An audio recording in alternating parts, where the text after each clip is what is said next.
He slammed the bouquet onto the counter so hard the glass vase cracked. Not because he was angry, because he had just seen the boy's face.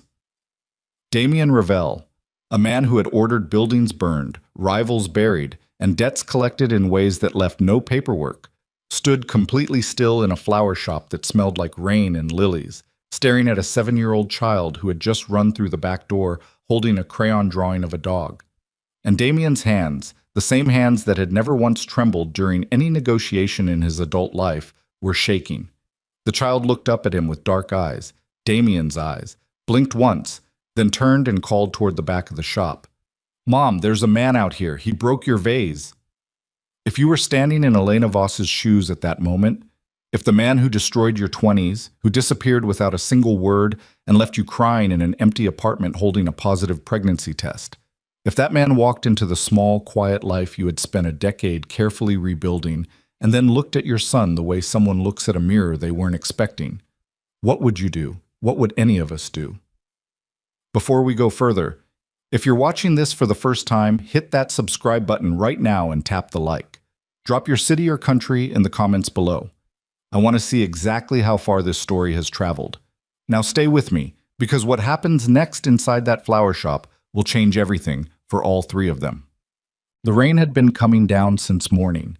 Elena Voss noticed it the way she noticed most things these days, practically, without sentiment. She pulled a sheet of brown craft paper across the work table and began wrapping the wedding bouquet she'd been commissioned to finish by noon. White peonies, eucalyptus, 2 stems of baby's breath that she'd trimmed twice because the first cut had been uneven. She was particular about uneven things. She'd spent 10 years making sure everything in her life was level, measured, and stable. The shop was called Paper and Petal. It sat on the corner of Voss Street. Not named after her, she always clarified, just a coincidence she'd stopped finding funny, and it had 12 steps from the front door to the work table, 4 feet of refrigerated display cases along the left wall, and a back room where Noah did his homework on a second-hand table she'd sanded smooth herself. The shop was small enough that she knew every corner of it without looking. She'd chosen it for exactly that reason. She heard the bell above the front door. She didn't look up immediately. The wedding client wasn't due for another 40 minutes, and her Tuesday regulars usually let themselves browse. She kept rapping, fingers moving from muscle memory, tucking the paper at the angle that held without tape. "I'm looking for black roses." The voice stopped her hands. Not because it was loud. It wasn't. It was quiet in the way that certain things are quiet. The way a room goes quiet right before something breaks. Low, measured, carrying the particular flatness of a man who had not needed to raise his voice in a very long time because people around him stopped talking the moment he began. She knew that voice. She had spent 4 years trying to forget it, and 6 more convincing herself she had succeeded. Elena set down the bouquet. She straightened her apron. She breathed in through her nose for 3 full counts, a trick her therapist had taught her in year 2, when the sleepless nights had gotten bad enough that she'd finally asked for help. And then she turned around. Damien Ravel had not changed the way she'd hoped he would. She had sometimes, in weak moments, imagined him diminished, tired, worn by whatever ugly life he'd chosen over her. Instead, he was taller than she remembered, or maybe just more present, the kind of man who occupied space differently than regular people. He wore a dark overcoat, no tie, collar open at the throat. He was looking at the refrigerated display case with his back partially toward her, studying the flower arrangements with the same focused attention she imagined he gave everything. Then he turned, and for exactly 2 seconds, neither of them moved. His expression shifted, barely, just a tightening around the jaw, a slight change in the set of his mouth, and she watched him process it. The shop. Her. The apron with the small ink stain on the left pocket she'd never managed to fully wash out. "Elena." Not a question. "We don't carry black roses." Her voice came out steadier than she deserved credit for. "Nobody in the city does. You'd have to order them." He looked at her for a moment longer. "Then I'll order them." "That takes 2 weeks minimum, and I don't do bulk for—" She stopped, started again. "For certain types of events." "What types?" "The kind your family typically hosts." The silence that followed was not comfortable. It was the specific silence of 2 people who know too much about each other, standing inside the neutral territory of a business transaction, both of them trying to decide whether to acknowledge what they actually were. She had a customer. She had a bouquet to finish. She had a son in the back room who would come running through that door any minute because it was 11:45. And Noah always got hungry at 11:45, without fail, every single day, and she had not thought this through. She had not prepared for this. She had spent 10 years assuming Damien Ravel would stay on his side of the city, and she would stay on hers, and the universe would have the basic decency to keep them separate. Elena. The back door burst open. Noah came in at full speed the way he always did, sneakers squeaking on the tile floor, holding a folded piece of paper in one hand and reaching for the mini-fridge behind the counter with the other. He was 7 years old, 4 feet and 3 inches tall, and he moved through the world like he'd already decided it belonged to him. "Mom, I finished my drawing. Can I have the apple juice?" Mrs. Caldwell said. He stopped, looked at the man by the display case, looked at the cracked vase on the counter where Damien's hand had apparently landed harder than intended, looked back at the man. "You broke her vase," Noah said. Damien did not answer immediately. He was looking at the child with an expression Elena had never seen on his face before. Not the flat control she remembered, not the guarded warmth he used to show her in private. Something entirely different, something undefended. Noah had Damien's eyes, dark, slightly narrow at the corners, the kind of eyes that noticed things and didn't announce what they'd noticed. He had Damien's jaw, still soft with childhood, but already carrying the shape of what it would become. And just above his left collarbone, barely visible above the collar of his shirt, was a small brown birthmark, irregular at the edges, shaped loosely like a splatter. Damien had one in the same place. She had noticed it on Noah when he was 4 days old, in the hospital, when she was still not sleeping and not eating and trying to understand how she was supposed to do any of this alone. She had cried about it then, not because it was a mark, but because it was proof of something she had wanted to stop thinking about. Damien's eyes moved from Noah's face to that spot on his collar, then to Elena. "I'll pay for the vase," Damien said. His voice had changed. Something in the lower register, like a wire pulled too tight. "That's fine. Noah, go back in the workroom." Her own voice was too calm. She could hear it. Noah did not go back in the workroom. He was 7, and he was curious, and he was examining Damien with the focused suspicion of a child who had decided this particular adult was interesting. "Why are you wearing a coat inside? It's not that cold." "Noah, I'm just asking." "Noah, please." He looked at her, registered something in her face he couldn't name, but that made him take one step back. Then he grabbed his apple juice from the mini-fridge, tucked his drawing under his arm, and walked back through the door. He left it slightly open. She knew he was listening. She looked at Damien. Damien looked at her. "How old is he?" Damien said. "I have a customer coming at noon. I need you to leave." "Elena, I need you to leave right now." He didn't move. Not because he was being aggressive. She'd seen Damien aggressive, and this wasn't that. I was still in the way. People go still when the ground has moved under them, and they're waiting to find out if it's going to move again. "How old is he?" he said again, the same flat tone, but something underneath it that wasn't flat at all. 7, she said. Because lying about math was a pointless cruelty, and she was tired, suddenly, all at once, in a way she hadn't been in years. Tired down to somewhere structural. "He's 7. The number landed on him visibly. She watched him do the arithmetic. She watched his face when he arrived at the answer. "You should have told me," he said. The nerve of that sentence, the absolute stunning nerve of it moved through her like cold water, and she gripped the edge of the work table. "Get out of my shop," she said, quietly, meaning every syllable. He looked at her for a long moment. Then he looked at the door through which Noah had disappeared. Then he straightened, reached into the inside pocket of his coat, and set a card on the counter next to the cracked vase. "I'll be in touch," he said. "Don't." He left. She stood at the work table for a full minute without moving. Then she walked to the back door, opened it, and found Noah sitting at his homework table with his apple juice, the drawing face up in front of him. It was a dog she saw now, a brown dog with enormous ears and a lopsided smile.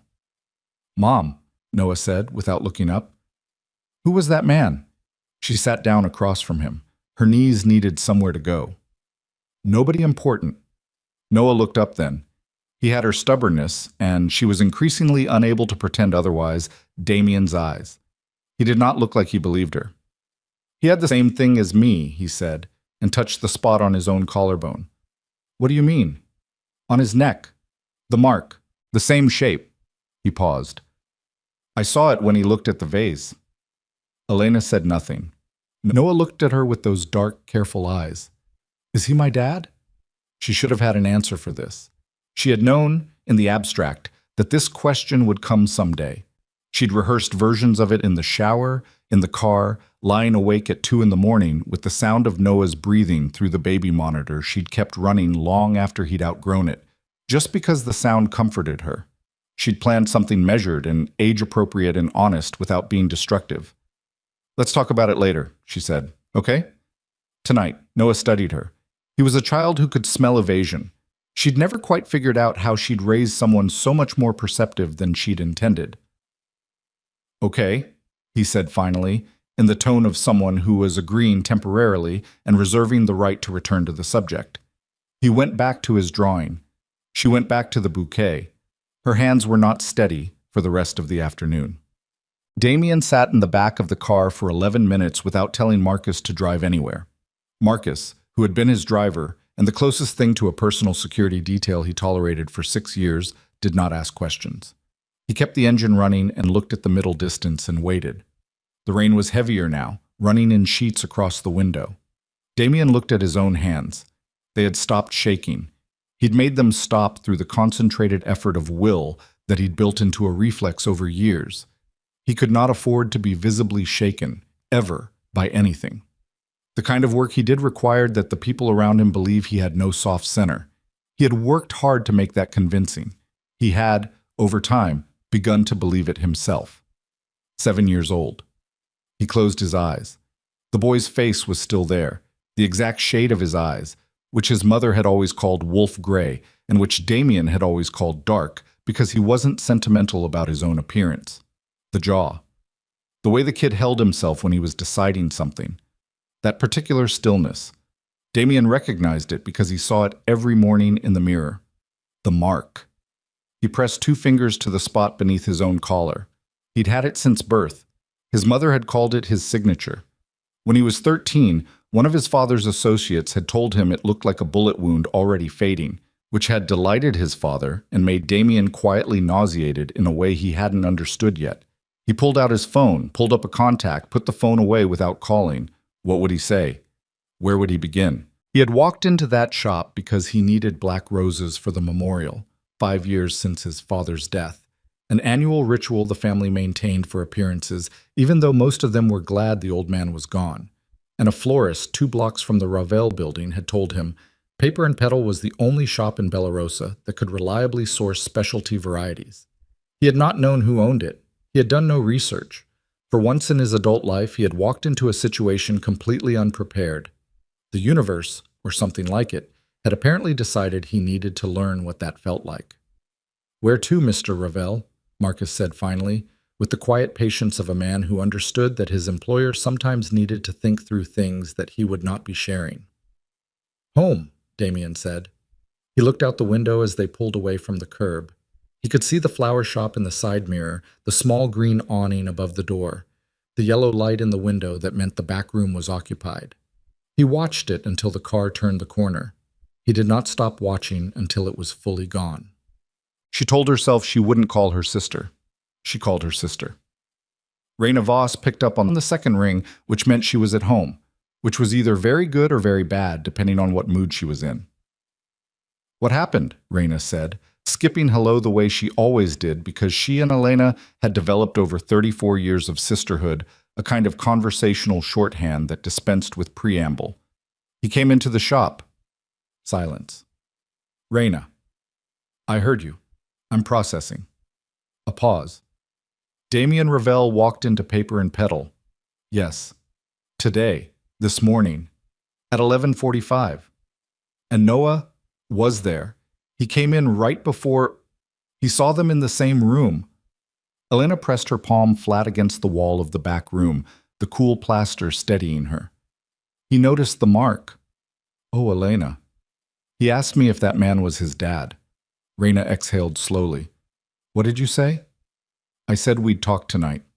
Okay, that's okay. That's manageable. Raina's voice shifted into the practical mode that had carried them through their mother's illness and Elena's pregnancy and 2 business loans and 1 very bad year that neither of them spoke about directly anymore. What did Damien do? When he saw Noah? Elena thought about it. The way the cracked vase had rung against the glass counter. The way Damien's hand had gone completely flat on the surface, like he needed something to press against. The look on his face when he'd done the arithmetic. He asked how old Noah was, Elena said, and then he told me I should have told him. The silence that followed was not Raina processing. It was Raina deciding whether to say what she was thinking. Say it, Elena said. He's not wrong, Raina said carefully. He disappeared, Raina. He disappeared and he didn't call and he didn't write. And I was 24 years old and 2 months pregnant and I had nothing. I had nothing from him, not one word. I know. So don't. I'm not. I'm saying he's not wrong that he didn't know, which is different from saying you were wrong. A pause. But Elena, he's going to want to know him. You understand that, right? Whatever Damien Ravel is now, whatever he became, he saw his son today. Elena looked through the cracked door at Noah, who was now lying on his stomach on the floor, having abandoned the table, drawing something new with the concentrated dedication he brought to all creative projects. His shoes were off. His socks didn't match. He had a smear of blue marker on his left wrist that she'd been trying to get him to wash off since morning. I know, she said quietly. So what are you going to do? She watched her son draw. She watched his face, which was open and focused and completely unguarded in the way that children's faces are when they don't know they're being observed. I don't know yet, she said. I honestly don't know. She hung up the phone. She stood in the doorway. Noah looked up and found her watching him and gave her the grin, the wide, uncomplicated grin that had nothing of Damien in it, that was entirely hers, or maybe entirely his own, and held up the drawing. It's a better dog, he said. The ears are bigger. The ears are much better, she agreed. She smiled back at him. She kept the rest of it behind her eyes where it belonged, and she smiled at her son, and she thought, whatever happens next, this part, this exact thing right here, nobody takes this from us. Outside, the rain kept coming down, and on the street corner 3 blocks away, a black car idled in the downpour, the driver waiting, the passenger in the back seat holding a business card that had come back in his coat pocket because he had never quite made himself leave it there on the counter. Damien turned the card over in his hands. Elena Voss, paper and petal, a phone number, a small line drawing of a flower in the bottom left corner that she had probably designed herself. He thought about a boy with wolf-gray eyes and mismatched stubbornness and a birthmark in the shape of a splatter, asking his mother a question she hadn't been ready to answer. He thought about 7 years of not knowing. He thought about what came next. Marcus, he said. Sir. Pull up everything we have on Elena Voss, full background, property records, financials, associates, everything. Timeline? Tonight, Damien said. I want it tonight. The car pulled away from the curb. The rain erased its tracks behind it. And inside the small flower shop on the corner of Voss Street, a woman wrapped a wedding bouquet with hands that would not quite stop trembling, while her son drew dogs on the floor with bigger and bigger ears, completely unaware that the world outside his window had just shifted on its axis in a way that none of them, not one of the 3 of them, would be able to walk back from. The file Marcus delivered was 43 pages long. Damien didn't read it the way he read financial reports, skimming for headline numbers and exception items. He read it the way he read threat assessments, front to back, nothing skipped, every footnote examined. He sat at the table in the study of his penthouse apartment with a glass of water he didn't drink and read about Elena Voss for 2 hours and 40 minutes, while the rain continued outside and the city moved below him like something he no longer felt connected to. The file was thorough. Marcus was always thorough. Property records. She'd rented the shop space for 6 years, bought it outright 4 years ago with a combination of a small business loan and a lump sum down payment. She'd saved over 24 months of working double shifts at a wholesale florist warehouse on the east side of Bellarosa while simultaneously keeping a child alive on her own. Financial records. The business was modestly profitable, not dramatically so. She kept her overhead low, paid her single part-time employee. a retired woman named June Aldress, 62, who came in 3 mornings a week, in cash and on time. Medical records were not in the file because Marcus had limits, but hospital billing records, which were technically accessible through the right channels, showed one admission: Noah Voss, age 4, respiratory infection, 4-night inpatient stay. Pediatric ward, Bellarosa General. Damien stopped at that page. He thought about a 4-year-old alone with his mother in a hospital room. He thought about Elena in a plastic chair next to a small bed, doing the things she apparently did with everything, managing it, surviving it, not asking anyone for help. He turned the page. There was a section Marcus had flagged with a single paperclip, which was his system for items requiring attention. It was a record of anonymous transfers into Elena's business account. 8 of them, spread across 6 years, ranging from $2,000 to $12,000.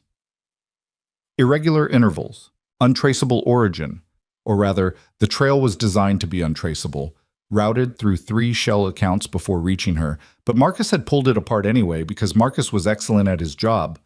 At the bottom of the flagged page, in Marcus's small, precise handwriting, origin confirmed.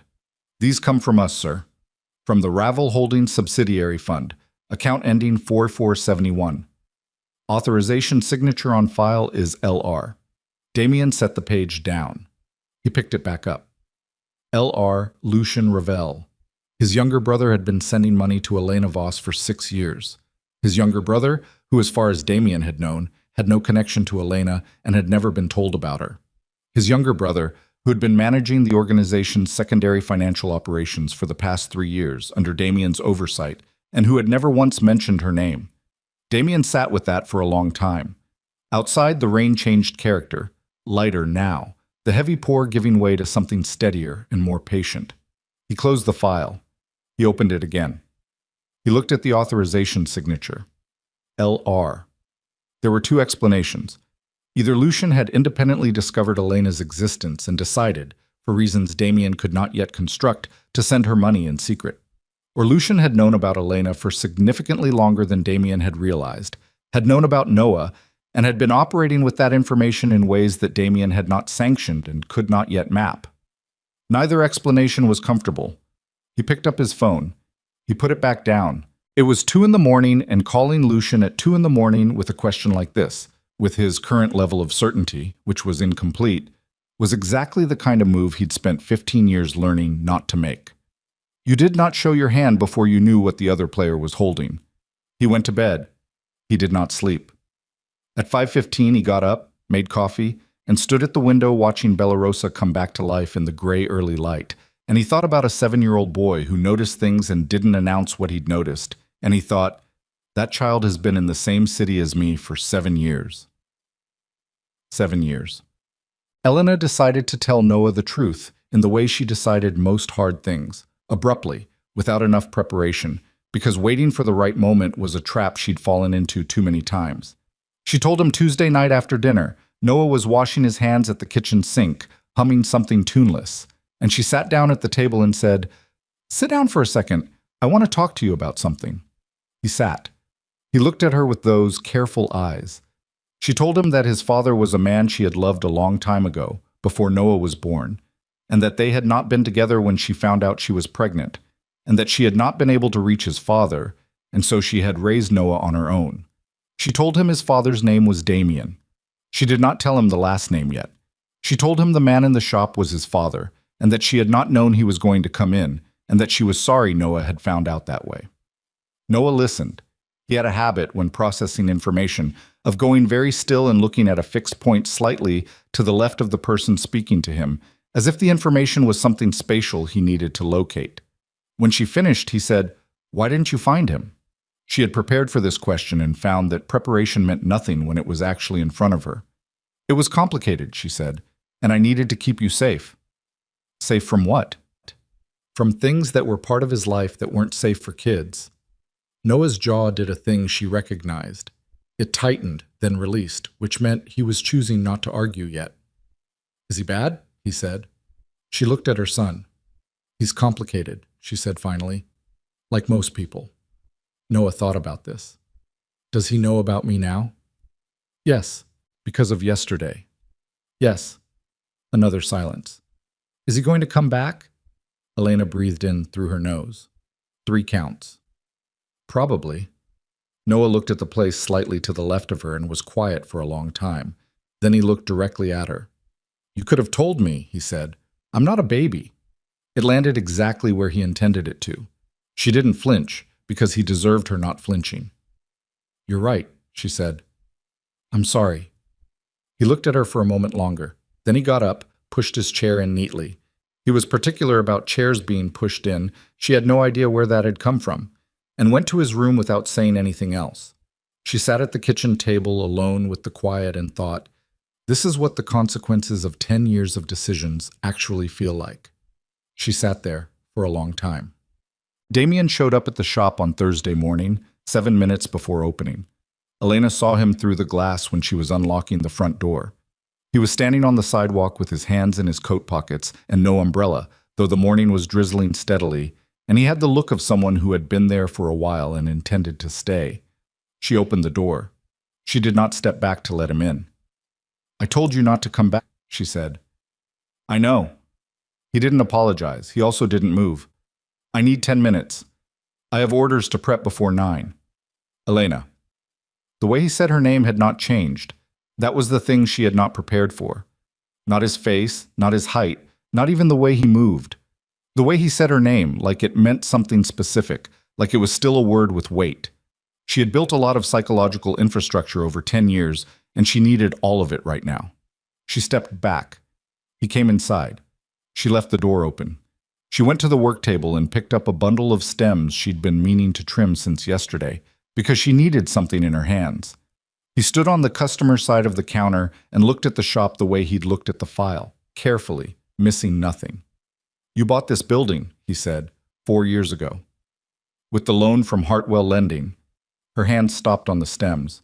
She looked up. You pulled my financial records. Yes. The steadiness of his admission, no apology, no justification, just confirmation, made something cold move through her. That's a violation. I know what it is. I needed to understand the situation. The situation, she repeated. My life is not a situation you need to understand. He's my son. He is my son. The stems were in her fist now. I have raised that child every single day for 7 years without one word from you, without $1 from you, without any 12 payments, Damien said. She stopped. 8 transfers to be precise, into your business account between 6 years ago and 3 months ago, totaling $44,000. His voice was flat, but something underneath it wasn't. Did you know where those came from? She stared at him. Her grip on the stems loosened. Those were anonymous business grants, she said, for women-owned small businesses. I applied through a municipal program. There was no municipal program, Damien said. Someone was sending you money and disguising the source. I only found this out 2 nights ago. A pause. The authorization on the transfers belongs to my brother. The shop was very quiet. The drizzle on the front window made a sound like static. Lucian, she said. The name felt strange in her mouth. She had met Lucian Ravel exactly twice, both times in Damien's company, 10 years ago, before the world rearranged itself. She remembered a younger man, 2 years behind Damien, narrower in the face, with quick, assessing eyes that she'd found vaguely uncomfortable. Why would Lucian? That's what I'm trying to figure out. He looked at her steadily. Did you ever have contact with him after I left? No. The word was immediate and absolute. Damien, I had no contact with anyone from your family. After you disappeared, I tried once. I called the number I had for your father's office, and a man told me you were unavailable and that I should stop calling. She set the stems down. That was the last time. Something shifted in his expression. Who answered? I don't know. I didn't recognize the voice. He was quiet for a moment. When was this? Maybe 3 weeks after you stopped being reachable. I didn't know I was pregnant yet. I just wanted to know what had happened to you. She kept her voice level through the sheer force of practice. And then a few weeks after that, I found out about Noah, and I spent a long time deciding whether to try again, and I decided that whatever world you had gone into was one I couldn't bring a child near, so I didn't. He looked at her for a long time. I didn't choose to disappear, he said. She picked the stems back up. Don't. Elena, don't. I have heard that explanation from you in my head approximately 1,000 times over 10 years, in every possible version. I used to need it to be true. I don't need that anymore. She started trimming. I need you to tell me what you want. He was quiet for a moment. Then, I want to meet him, properly. Not the way it happened. I want to meet my son. The scissors made a clean sound against the stems. She set them down and looked at him directly. If I say yes to that, I need you to understand something. If anything from your life, anything, follows you anywhere near Noah, that's the end. No negotiation. I will take him somewhere you will never find us, and I will do it without hesitation. I know. I'm not threatening you. I'm telling you the conditions. I know what you're telling me. He met her eyes. And I'm telling you I understand them. She studied his face. The 10 years had not softened him, but they had changed him somewhere internal. There was something in the way he held himself now that was different from the young man she'd known. Something heavier, like someone carrying weight they'd stopped expecting to be able to put down. Saturday morning, she said. 10 o'clock. He has a drawing class until 9:30, and then he comes back here and helps me open up the shop. You can come by at 10. You'll have an hour. Something moved across his face that she didn't have a word for. Thank you, he said, which was 2 words she had not expected. He left. She stood at the work table and breathed for a moment, letting the air out slowly, and then she picked up her scissors and went back to work because work was the thing she knew how to do, and she needed something she knew right now.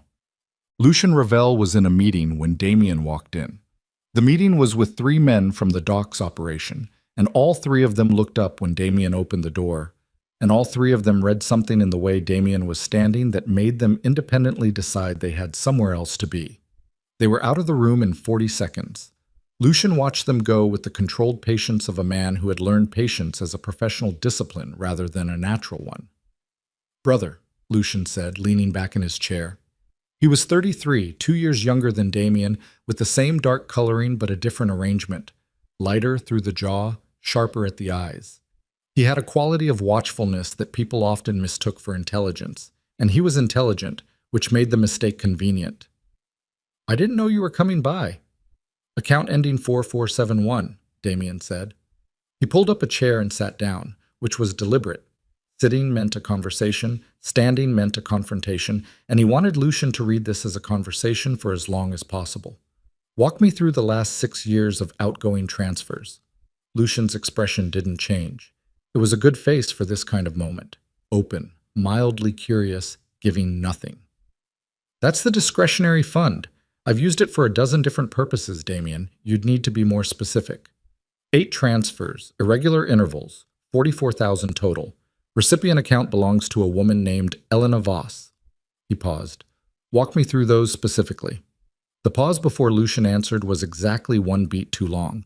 A person who didn't know Lucien wouldn't have noticed it. Damien had been reading Lucien's pauses since Lucien was 12 years old. She was a contact, Lucien said. An old contact of yours, if I remember correctly. After you broke off the relationship, I monitored the situation for a while as a precaution. Loose ends. A precaution, Damien said. She knew things about the family. I thought it was prudent to keep her comfortable. A comfortable person doesn't go to the authorities. She had no information that would have been actionable. You know that. Damien kept his voice even. Try again. Another pause.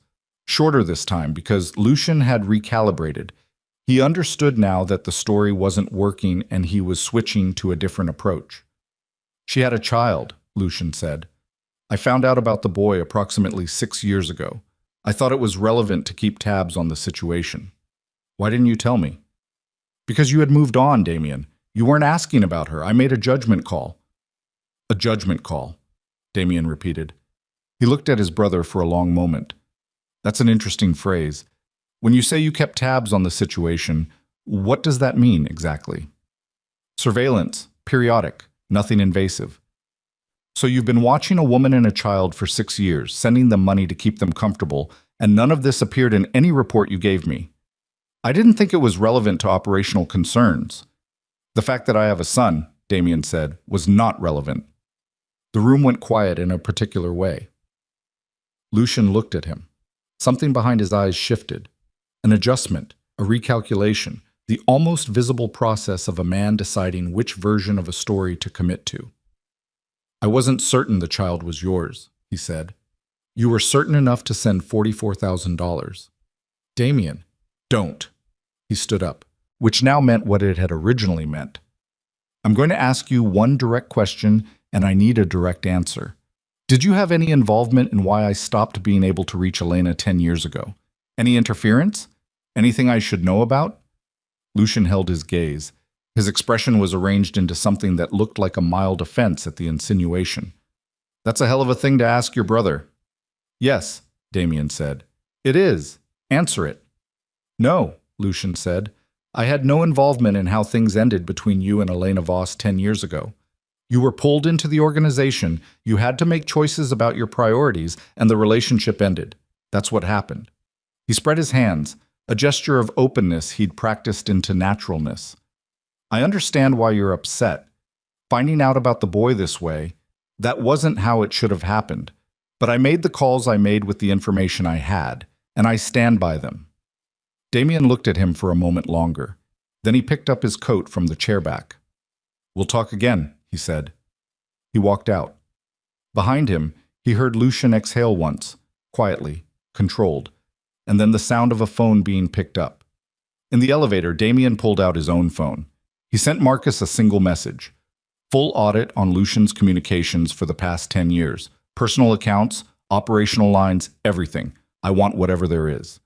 He pocketed the phone. The elevator dropped toward the lobby. He had walked into that room wanting to be wrong. He was not wrong. Well, Saturday arrived the way bad days often do. Clear sky, clean light, the kind of morning that has no business being attached to what's about to happen. Elena had not told Noah that Damien was coming.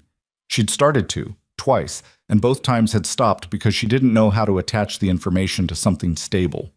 She told him Saturday morning, 20 minutes before Damien was due, while Noah was eating cereal at the kitchen table and still carrying the slightly glazed expression of someone who had not yet fully rejoined the waking world. "Your father is coming by at 10, she said, "to say hello. You don't have to talk to him if you don't want to." Noah looked up. He was sharper than the glazed expression suggested. She had learned this over 7 years of similar mornings. "Okay," he said. "Okay as in you're fine with it, or okay as in you heard me?" "Okay as in I heard you." He ate another spoonful. "Is he going to bring anything?" "I don't know. I didn't tell him to. My friend Marcus's dad always brings something when he's trying to make up for stuff." He said it without particular emotion, the kind of observation that is more devastating for being casual. Elena sat down across from him. "He's not trying to make up for anything yet. This is just a first step." Noah looked at her. "Do you want me to be nice to him?" She thought about it. She thought about what it would mean to ask her 7-year-old son to manage her complicated feelings about a man he'd never properly met. And she thought about what it would mean to set him up to feel obligated. "I want you to be yourself," she said finally, "whatever that means today." Noah seemed to find this acceptable. He finished his cereal. He went and brushed his teeth. He came back to the front room of the shop in the jeans with the hole in the left knee that she kept meaning to patch, and a shirt with a cartoon fish on it, and sat on the stool behind the counter where he sometimes helped her with small tasks, and he waited. Damien was 4 minutes early. He came through the door with a careful expression, the kind of controlled neutrality that Elena recognized as the maximum effort he was putting in, and he was carrying, somewhat awkwardly, a paper bag from the bakery 2 blocks down. His eyes went to Noah immediately. Then he looked at Elena, then back at Noah. Noah looked at him the way he looked at most new things, directly, without performance. "Hi," Noah said. "Hi," Damien said. The word came out differently than any word Elena had heard from him in the past week. Quieter. The edges worn off. He set the bag on the counter. "I didn't know what you liked, so I got a few things. There's a croissant and a thing with jam in it and some kind of chocolate roll." Noah looked at the bag. "I like the jam one," he said. "What's your name?" Damien looked like the question hit him somewhere he wasn't guarded. "Damien," he said. "My mom said your last name is Ravel." "That's right." Noah picked up the bag, looked inside, extracted the jam pastry with the focused care of someone making an important selection. She said you're complicated, he said, not looking up. Elena pressed her knuckles briefly to her mouth. She's right, Damien said. I am. Noah looked up then. I was chewing the edge of the pastry and examining Damien with those careful, taking things in eyes, and Damien held the examination without looking away, without performing ease he didn't feel, and Elena stood to the side and watched a man who was afraid of very little. In the world, try not to be afraid of a 7-year-old's honest assessment of him. Okay, Noah said finally, in the same tone he used when he'd decided something. Do you want the croissant? I don't really like plain ones. Damien sat down on the stool across the counter, the one Elena's customers used. He took the croissant. His hands, she noticed, were not steady. They sat there, the three of them, in the small flower shop that smelled of greenery and rain from the open window, while the city moved outside and a father and son ate bakery items and said almost nothing, and Elena watched them both and felt something she didn't have a name for yet, something that was not forgiveness and not hope exactly, but was somehow made of the same material as both. Then her phone buzzed on the counter. She glanced at it. Unknown number. She would have ignored it, except it buzzed again immediately, and a third time, and she picked it up to silence it. The text read, "You need to stop this meeting right now. Ravel is being watched. His enemies know about the boy. Get the child out of that shop." It was unsigned. The number was not one she recognized. She read it twice. Then she looked up at Damien. He was watching her face. He saw her expression and was on his feet before she said a word. "What?" he said. She turned the phone toward him. He read it. Something happened in his face that she had never seen there before. Not fear. Damien didn't produce fear the same way other people did, but something adjacent to it. Something that looked like the moment before a decision that cannot be unmade. He pulled out his own phone. I was already dialing when Noah, who had been watching both of them with his bakery pastry halfway to his mouth, said quietly, "Is something wrong?" Elena came around this counter and put both hands on her son's shoulders. She looked at Damien. Damien looked back at her with that new expression still on his face, and she watched him understand fully, in that moment, with the weight of everything it meant, that this was no longer a situation contained to the two of them, that whatever world he lived in had just extended itself toward her son, and that the wall she had spent 7 years building had just developed a crack she could not see the other side of. "Yes," he said to Noah, because unlike Elena, he apparently could not manage a convincing lie to the child. "But I'm going to fix it." He looked at Elena. "I need you to go out the back, right now. Take him and go out the back." "Damien, there's a car on the side street, blue. Marcus is driving. Go." He held her eyes. "Please." She looked at her son. She looked at the man who had walked into her shop 4 days ago and cracked a vase and turned her 7 years of careful equilibrium into something unrecognizable. She thought about the anonymous text and the $44,000 and Lucien Ravel's name on an authorization she hadn't known existed, and she understood, with the clarity of someone who had spent a long time looking away from something they couldn't afford to see, that the wall was not just cracked, it was already down. She took Noah's hand. He came without argument. He was 7, but he was reading the room. She had raised a child who read rooms. And she moved toward the back of the shop. And she did not look back at Damien, because looking back was the thing she could not afford right now. And she pushed through the back door into the alley where the drizzle had started again, and the blue car was already there, exactly where he'd said it would be. And that fact, that he had already placed it there before he even came inside, before he even saw Noah for the second time, that fact told her something about the 10 years she thought she knew that she was not yet ready to fully understand. Noah got in the car. Elena got in the car. Marcus pulled away from the curb without a word.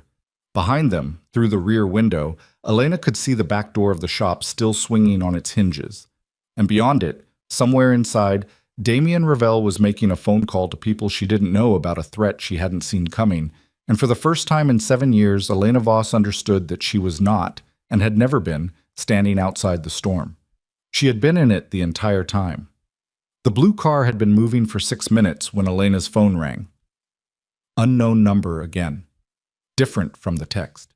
She looked at it, looked at Marcus's eyes in the rearview mirror, looked at Noah sitting beside her with his seatbelt on and his bakery bag still in his lap, and answered it. "Don't go to any location Damien suggested," the voice said, male, controlled, the flat effect of someone reading from a prepared statement. The safe house on Mercer Street is compromised. Marcus Held is not who Damien believes he is. Get out of that car. The line went dead. Elena looked at the back of Marcus's head, the close-cropped gray hair, the broad shoulders, the hands on the wheel at 10 and 2. He had driven her and Noah from the shop with complete efficiency. He had not asked where they were going. He had simply pulled away from the curb when she got in and had been heading, she realized now, looking out the window at the passing street signs, northwest, toward Mercer. "Marcus," she said. "Almost there, Ms. Voss. Where are we going?" "Mr. Ravel's secondary location." He called ahead. She looked at Noah. He was looking out the window. She put her hand on his knee, one squeeze, and he glanced at her and she gave him the look.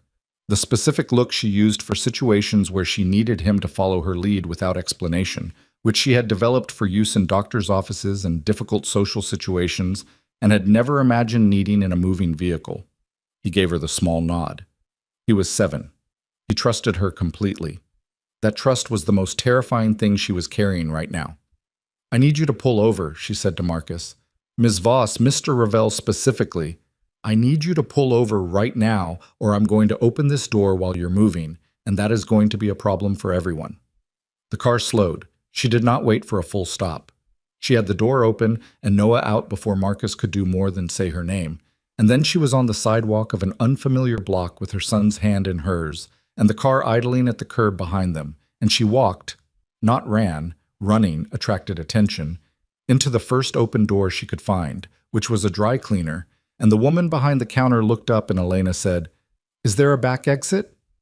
There was. They went through it. She called Damien from the alley behind the dry cleaner. He picked up on the first ring. "Where are you?" he said immediately, and his voice had a quality she had not heard before. Stripped of the measured control, something raw underneath, like the specific frequency of fear that people produce when they are trying not to produce fear. "I'm not telling you until you tell me something first," she said. "Marcus, how long has he worked for you?" Silence. "Damien." 6 years, he said. "Why?" "Someone called me in the car, told me not to go to the Mercer location, told me Marcus isn't who you think he is." The silence this time was different. She could hear him breathing. "Get somewhere public," he said, "somewhere with people. Don't call me again from that number. They may have it. Buy a cheap phone. Text me the number. I'll find you." "This is insane," she said. "This is completely class." I know it is, Elena." He stopped. "Is Noah okay?" She looked at her son, who was standing beside her in the alley with his bakery bag and his cartoon fish shirt and his careful, reading-the-room expression. "He's fine," she said. "For now. Keep him that way. I'm going to fix this." "You keep saying that." "I know." A beat. "I mean it this time." She hung up. She looked at Noah. He looked back at her. "Are we hiding?" he said. "Temporarily," she said. "Okay," he said, with the same tone he'd used when she'd told him they were moving shops 3 years ago. The same tone he used for most large disruptions. A kind of provisional acceptance that left room for protest later. "There's still a chocolate roll in the bag if you want some." She almost laughed. She did not laugh. She took his hand and they walked out of the alley toward the main street 2 blocks east, and she thought about a woman she knew who ran a small printing business 4 blocks from here, who owed her a favor from a complicated situation involving a rehearsal dinner bouquet, and she thought, you go to the people you trust, and you figure out the rest after. Damien was already inside the Mercer location when he got Elena's call. He'd arrived 90 seconds ahead of Marcus's car. He'd taken a different route, habit. He never arrived at a secondary location the same way he sent other people. And what he found when he got there told him everything he needed to know before Elena said a word. The door had been opened, not forced opened, which meant someone with a key, or someone who knew the combination, or someone who had been given access by a person with both. Inside, 2 of the 3 men he'd placed there the previous day were zip-tied to chairs in the back room. The third was gone. The room had been searched efficiently, thoroughly, the kind of search that comes from knowing exactly what you're looking for rather than guessing.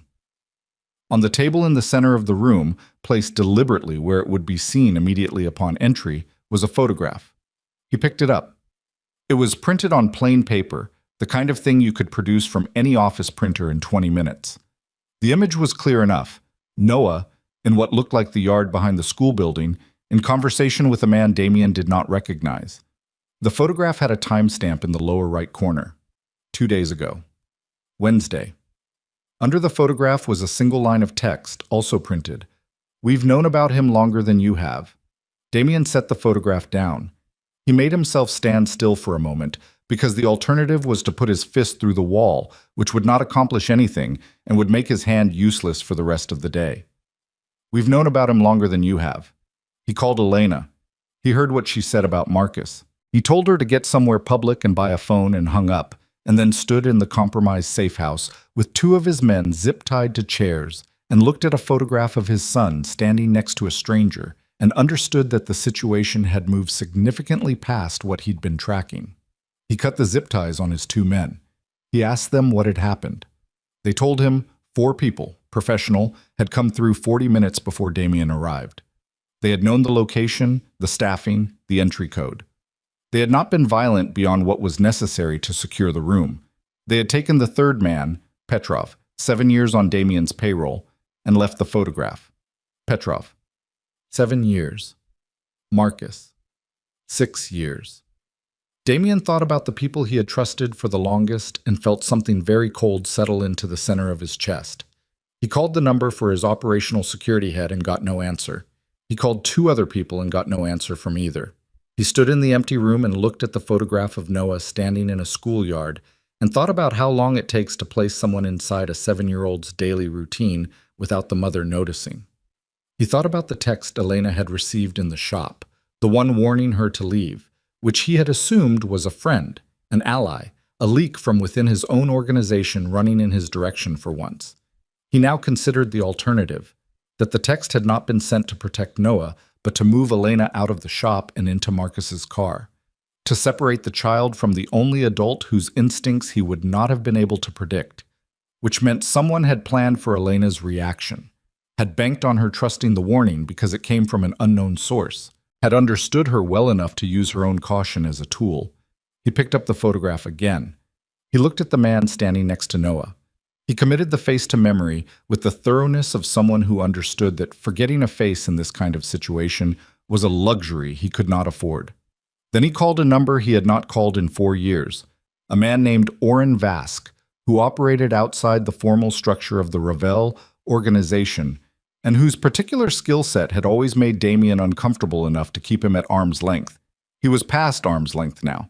He was in a place where comfort was no longer a relevant variable. "I need everything you can find on a man named Marcus Held," Damien said when Oren answered. 6 years of background. Who he was before I hired him, who he talked to. And I need it in 2 hours. "That's a short window," Oren said. "I know, double your rate. Triple." "Fine." He hung up. He looked at the 2 men standing in the room with him, rubbing their wrists where the zip ties had been. "Get the car," he said. "We're going to find my brother." Lucian was not at the office. He was not at any of the 3 locations Damien tried over the next 40 minutes, which itself was information. Lucian did not disappear without reason, and the reasons he disappeared were never coincidental. Damien drove between locations with a controlled efficiency that his driver, a young man named Breck, who had worked for him for 8 months and was therefore not currently on his list of people to be suspicious of, correctly interpreted as the kind of focus that did not benefit from conversation. Oren called back in 90 minutes, not 2 hours. "Marcus Held doesn't exist before 2018, Oren said. "I mean that literally.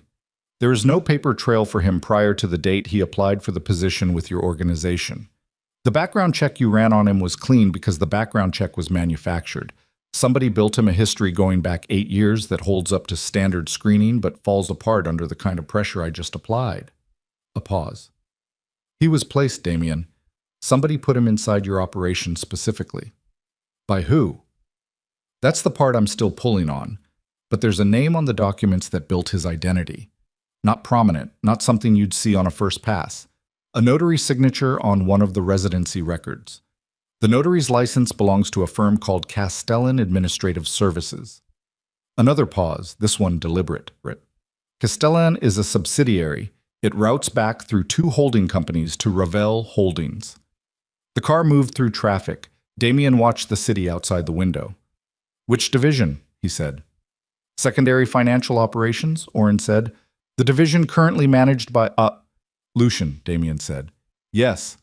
He thanked Oren. He ended the call. He looked at the city going past outside the window and thought about a conversation he'd had 6 years ago when he'd promoted Lucian to run the secondary financial arm, and Lucian had said, "I'll need latitude to build the right team, Damien. I need you to trust my judgment on personnel."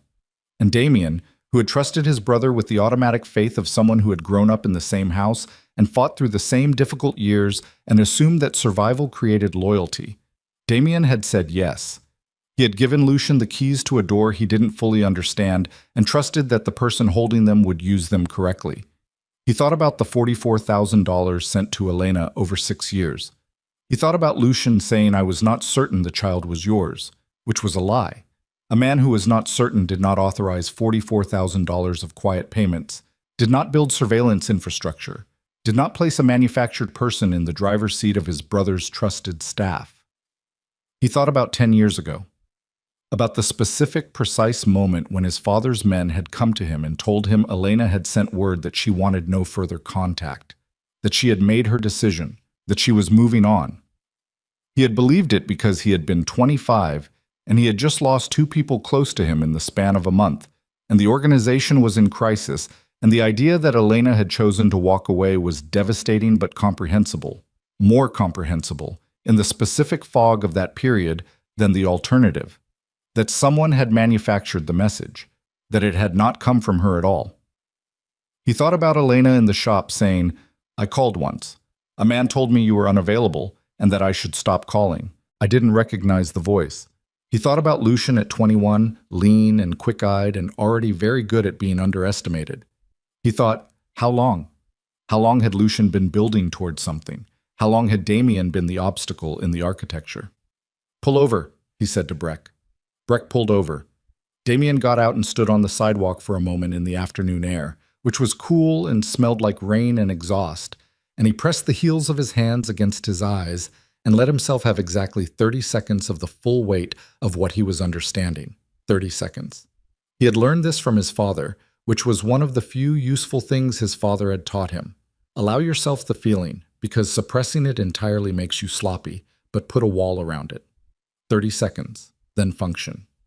He dropped his hands. He took a breath. He got back in the car. "Find Lucian," he said. Elena was in the back room of the printing shop when the second phone arrived. A cheap prepaid brought by a delivery person who knocked on the back door and handed it to her without a word. She turned it on. It already had one contact saved, D. She texted the number.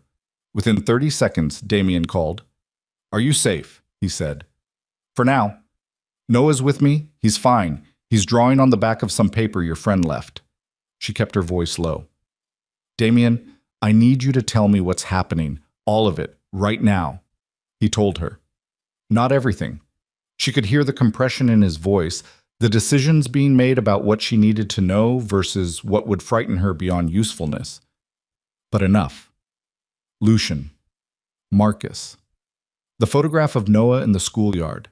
The 10-year architecture that was becoming visible now only because it had served its purpose and its architect no longer needed it hidden. She listened without interrupting. She was sitting on a folding chair in a room that smelled like ink and paper, with her son 3 feet away doing something elaborate with a black marker, and she listened to a man explain how her life had been observed and managed and quietly controlled by someone she had met twice, and she felt the particular cold that comes not from fear, but from the retrospective recognition of how completely you were not in control of what you thought you were in control of. "The message 10 years ago," she said. "The one you got, saying I didn't want contact." Silence. "Did you send me one?" she said. "Did someone send a message in your name?" More silence. Then, "I think so. I don't know the exact mechanism yet. But yes. I think what happened between us 10 years ago was manufactured." She pressed her free hand flat against her knee. She breathed. She thought about 24 years old and a positive pregnancy test and a phone call that went unanswered and a decade of understanding herself as someone who had been left, who had been chosen against, who had built her life from the specific rubble of that choice. "He separated us," she said. Yes. So that you would inherit the organization without a reason to step back from it. Without you. His voice had that quality again, the stripped one. Elena, I need you to understand that I don't know yet how much danger you're in. I think Lucian has been watching Noah because Noah is leverage, the most reliable leverage he could find. As long as he has a way to threaten the child, he has a way to threaten me. I understand that. I'm going to find him, and I'm going to… Damien. She stopped him. There's something I need to tell you, and I need you to hear it before you do anything else. She looked at her son, who was drawing with great concentration and not looking up. Noah asked about you again last night, after you came to the shop. He asked me if you were going to disappear again like before. The silence went long enough that she thought the connection might have dropped. What did you tell him? Damien said. I told him I didn't know. She kept her voice flat and honest, because lying to him right now felt like one wound too many to sustain. I told him that was a question only you could answer. Elena, I'm not asking you to make promises. I'm telling you what your son asked, because he deserves to have that information exist somewhere between us. She heard him exhale. I'm going to get you out of this, he said. I'm going to get both of you out of this. After that, a pause. After that, I'd like to answer that question myself, if he'll let me. She didn't respond to that. She wasn't ready to respond to that. She said, be careful, because it was the true thing and the immediate thing, and she ended the call and sat in the printing shop with her son, and the smell of ink and the sound of a marker on paper. Noah looked up. Is it bad? He said.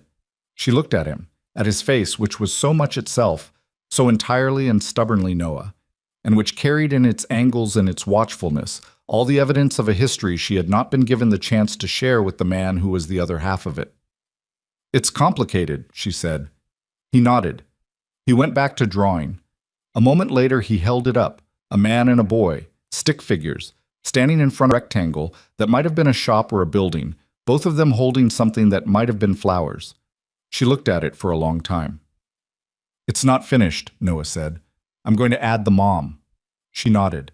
She looked at the drawing and she did not cry, because crying was a thing she would do later, alone, when she had the privacy for it, and right now she needed to be the thing she had always been, the stable thing, the level thing, the one that held. Lucien was in the old Ravel warehouse on the south side of the port. Damien found him through a contact he had not used in 3 years, a woman named Sophia who managed one of the legal business fronts, and who had, it turned out, spent 6 years quietly documenting the irregularities in Lucian's operations because she had correctly assessed that documentation might someday be the only currency that mattered. She gave Damien the warehouse address and a flash drive and told him to be careful because she had heard from 2 separate sources that Lucian had brought in outside people over the past 72 hours, professionals who were not from Belarosa and who had not been hired through any channel Damien would have sanctioned. Damien took the flash drive and the address and thanked Sophia and drove to the port. He took 2 men with him. He would have liked more, but more meant more potential exposure, and he no longer knew who else in his organization had been compromised, so he kept it to 2 people he could be reasonably confident in and accepted the arithmetic as it was. The warehouse was large and mostly dark when they arrived, which was either because Lucian was not there or because Lucian wanted it to look that way. Damien went in through the east entrance, the one that was not the obvious approach, and he moved through the first section of the space with his 2 men flanking him in the particular focused attention of someone who has been trained since adolescence to treat all environments as potentially hostile. He found Lucian in the center office of the warehouse. He was sitting at a table with a laptop and a phone, and he looked up when Damien entered without apparent surprise. The 2 external men Sophia had mentioned were visible, one by the far wall, one near the door to the left. Both of them tracked Damien and his 2 men, and nobody moved. I wondered how long it would take you, Lucian said. Where's Petrov? Damien said. Petrov is fine. Petrov works for me, has for about 4 years. And Marcus? Marcus has worked for me since before he worked for you. Lucian closed the laptop. He was composed in the way of someone who has been waiting for a confrontation and has spent the waiting period deciding exactly how to conduct it. You're not going to hit me, are you? Because that would be a waste of whatever time we have for a real conversation. What did you do to Elena's contact 10 years ago? Damien said. He stayed standing. He kept his hands at his sides and his voice at its flattest register. Specifically. Lucian looked at him. Something in his expression shifted. Not guilt. Damien did not think Lucian was capable of producing guilt the way most people understood it, but something more like the specific discomfort of someone who has prepared for several possible conversations and is recalibrating for the one that's actually happening. I managed the situation, Lucian said. Say it specifically. You were being pulled into the organization. You were going to have to make choices about your future. Elena was a distraction, a significant one. You were 25 and you were making decisions based on your feelings for a woman when you needed to be making decisions based on the organization's survival. He said it without apology, with the particular flatness of someone laying out a business case. I intercepted 2 communications. I sent a message in her name telling you she was ending contact, and I told her through our father's office that you were unavailable. It took 2 conversations and 3 weeks and you moved forward.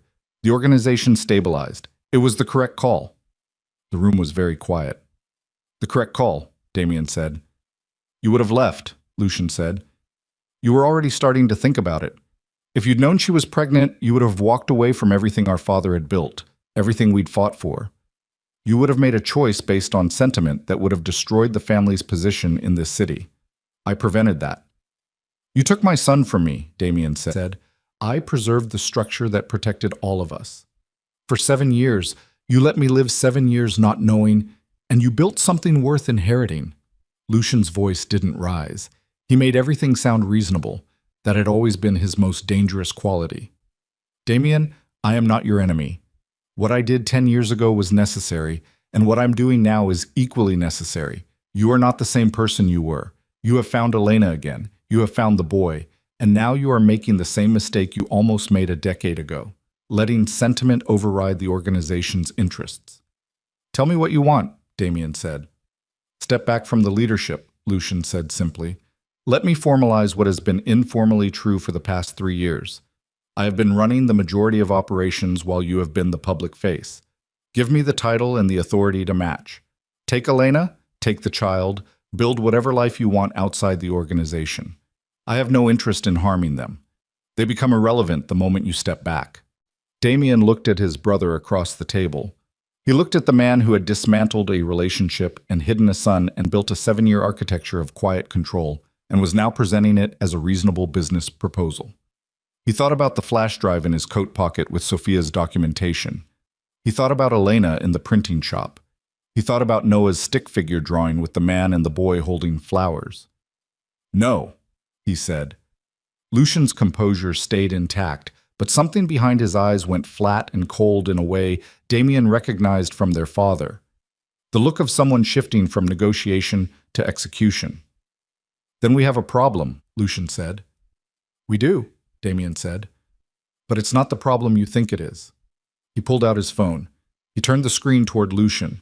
On it was a text from Sophia, sent 30 seconds ago, containing a single line. Confirmation received. Package delivered to all listed recipients. Lucian looked at the screen. He looked at Damien. Something moved across his face that was the closest thing to genuine surprise Damien had seen from him. Everything on that drive, Damien said, went to 7 people in the past 20 minutes. Law enforcement, rival organizations, 2 journalists, and 3 members of the organization's inner council who have been waiting for a reason to move against you for 2 years. He put the phone back in his pocket. You built this very carefully, Lucian, but you built it around the assumption that I would find out too late. You miscalculated the timeline. Lucian said nothing. Where's Noah's photograph from? Damien said. The man in the schoolyard. Who is he? And Lucian, for the first time in the conversation, for perhaps the first time in their adult lives, did not have an immediate answer, which was when Damien understood that the photograph had not been left by Lucian's people. The man in the schoolyard was not one of Lucian's operatives.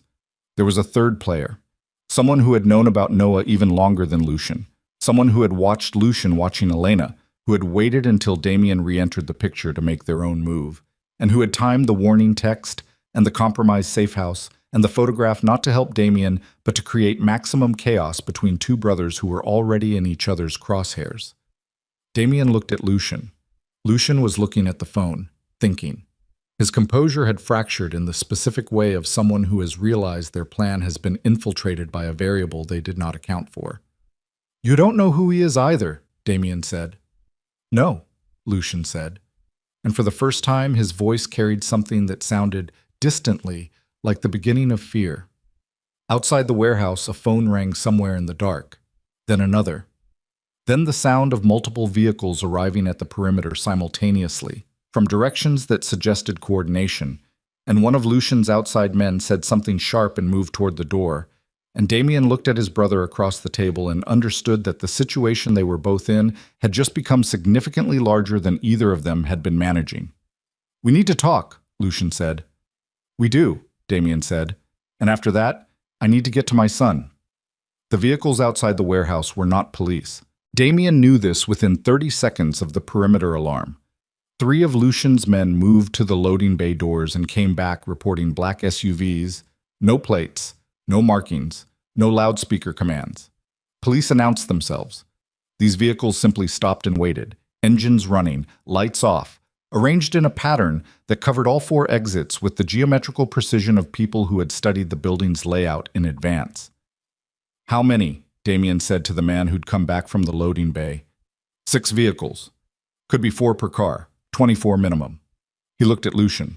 Lucian was already on his phone, his composure partially restored, the negotiation face back in place over whatever was happening underneath it.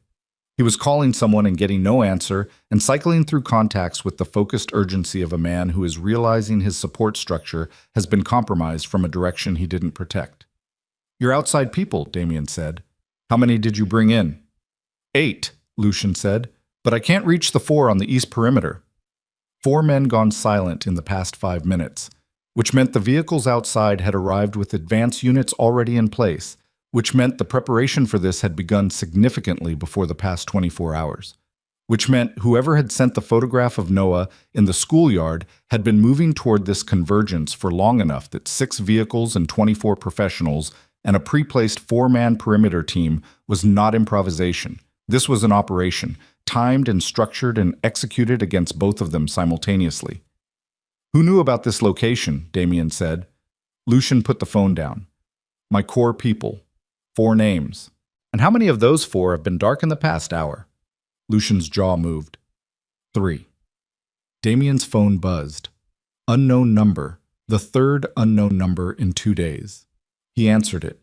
"Damien Ravel," said the voice, different from the earlier calls. Older, carrying the specific quality of someone who had been in rooms where decisions were made and had long since stopped needing to perform authority because it was simply present. "My name is Conrad Veth. I believe we have a mutual interest in having a conversation." "You have my attention," Damien said. "You're in the Ravel Southport warehouse with your brother. You have 4 functional people between you. I have considerably more outside. I'm not interested in a confrontation. That outcome benefits neither of us. I would like to meet." "What's your interest?" "The same as it's been for the past 6 years, Veth said. "The child." Damien's hand tightened on the phone. Across the table, Lucian was watching him with the focused attention of someone reading a conversation from one side. "Explain your interest in the child," Damien said. "Not over the phone. I'm outside the east entrance. Come alone. Or come with your brother. I don't care which, but the conversation needs to happen in the next 15 minutes before the situation develops in a direction that's inconvenient for everyone." A pause. "I have no interest in harming Elena Voss or the boy. My interest is in a conversation about the Ravel succession and what Noah represents to it. That's all." The line went quiet, not dead. Veth left it open, which was a negotiating posture, the posture of someone who expected a yes. Damien looked at Lucian. "Conrad Veth," he said. Lucian's face changed. "How does he know about—" He stopped. Something behind his eyes moved like pieces rearranging. "He's been watching me," Lucian said with a flatness that was partly assessment and partly something that in a different person would have been called wounded. "I put the surveillance on Elena 6 years ago, and he put surveillance on me." "Who is he?" "He was our father's lawyer for 20 years, Lucian said. "He managed the estate transition when our father died. He has access to documents about the organization's legal structure that nobody else has, holding company articles, contingency agreements, succession protocols built into the original corporate charters. He paused. If Noah's existence can be verified and documented as a Ravel heir, certain provisions in our father's estate structure would activate. Provisions that predate anything I put in place. Damien looked at his brother. What kind of provisions? The kind that would make a biological firstborn heir the primary successor to the consolidated Ravel holdings, Lucian said quietly. Not the operational organization, the legal structure underneath it, the property, the licensed businesses, the financial instruments, everything that exists in legitimate form. He looked at Damien with an expression that was the most honest thing he'd produced in 2 days. A 7-year-old boy with a verified birth certificate and a DNA match would own more of this city's infrastructure than either of us.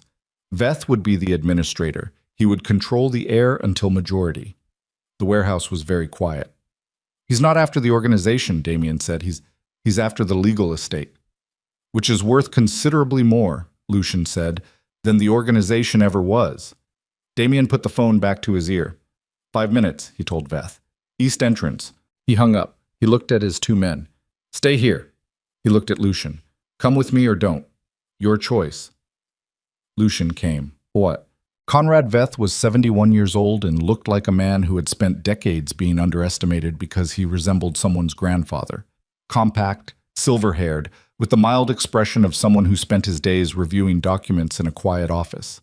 He was standing outside the east entrance of the warehouse with 2 people flanking him who did not look like lawyers, and he extended his hand when Damien approached as if they were meeting at a business lunch. Damien did not take the hand. You photographed my son, Damien said. I documented the child's existence and location as a precautionary measure, Veth said, without missing a beat. The photograph was left in the safe house as a demonstration of access, not as a threat. It felt like a threat. I understand that. It wasn't intended as one. Veth's eyes moved briefly to Lucian. Lucian, you look well. You've been watching me for 6 years, Lucian said. I've been monitoring the situation since your father died. It's what he retained me to do. Veth returned his attention to Damien. Your father was not a sentimental man, but he was a thorough one. When he structured the estate, he included provisions for the possibility of undisclosed heirs. He had reason to believe they might exist, not specifically Elena Voss, but the general category. He asked me to monitor for developments. Lucian's surveillance of the woman led me to the child, and DNA analysis from materials accessible in the boy's school records confirmed the match 14 months ago. 14 months, Damien said. Yes. And you waited. I was watching to understand the full picture before acting. I wanted to know what Lucian intended and what you knew. Veth folded his hands. Mr. Ravel, I'm not your adversary. The estate provisions your father built give me a defined administrative role if a qualifying heir exists. I have a fiduciary and legal obligation to activate those provisions. I cannot ignore a verified heir simply because the timing is inconvenient. The child is 7, Damien said. He lives above a flower shop. He draws pictures of dogs. Whatever you're describing, he is not a piece in this. He became a piece in this the moment he was born, Veth said, with a gentleness that was somehow more disturbing than aggression would have been. I didn't create the provisions. I'm obligated to execute them. What do you actually want? Damien said. Specifically, tonight. I want your cooperation in the verification process. A voluntary DNA submission from you, a formal acknowledgement of Noah's parentage, and a meeting with Elena Voss to explain the estate implications. If those 3 things happen voluntarily and cleanly, the process moves through legal channels, and my people go home tonight. He paused. If they don't happen voluntarily, I have sufficient documentation to initiate a court proceeding that will be considerably less private and considerably more disruptive for everyone involved, including the child. Damien stood in the night air outside the warehouse and looked at this small, tidy man who had spent 6 years watching from a distance and had chosen tonight, the most destabilized night, the night when both Ravel brothers were cornered and off balance, to make his move. He thought about Elena in the printing shop. He thought about Noah's drawing. He thought about a 7-year-old boy becoming the center of a legal estate battle that would expose his existence to every person in this city who had a claim against the Ravel name. He thought, there is no version of tonight where this ends cleanly. Give me an hour, he said to Veth. You have 30 minutes, Veth said. after which my patience and my goodwill both expire."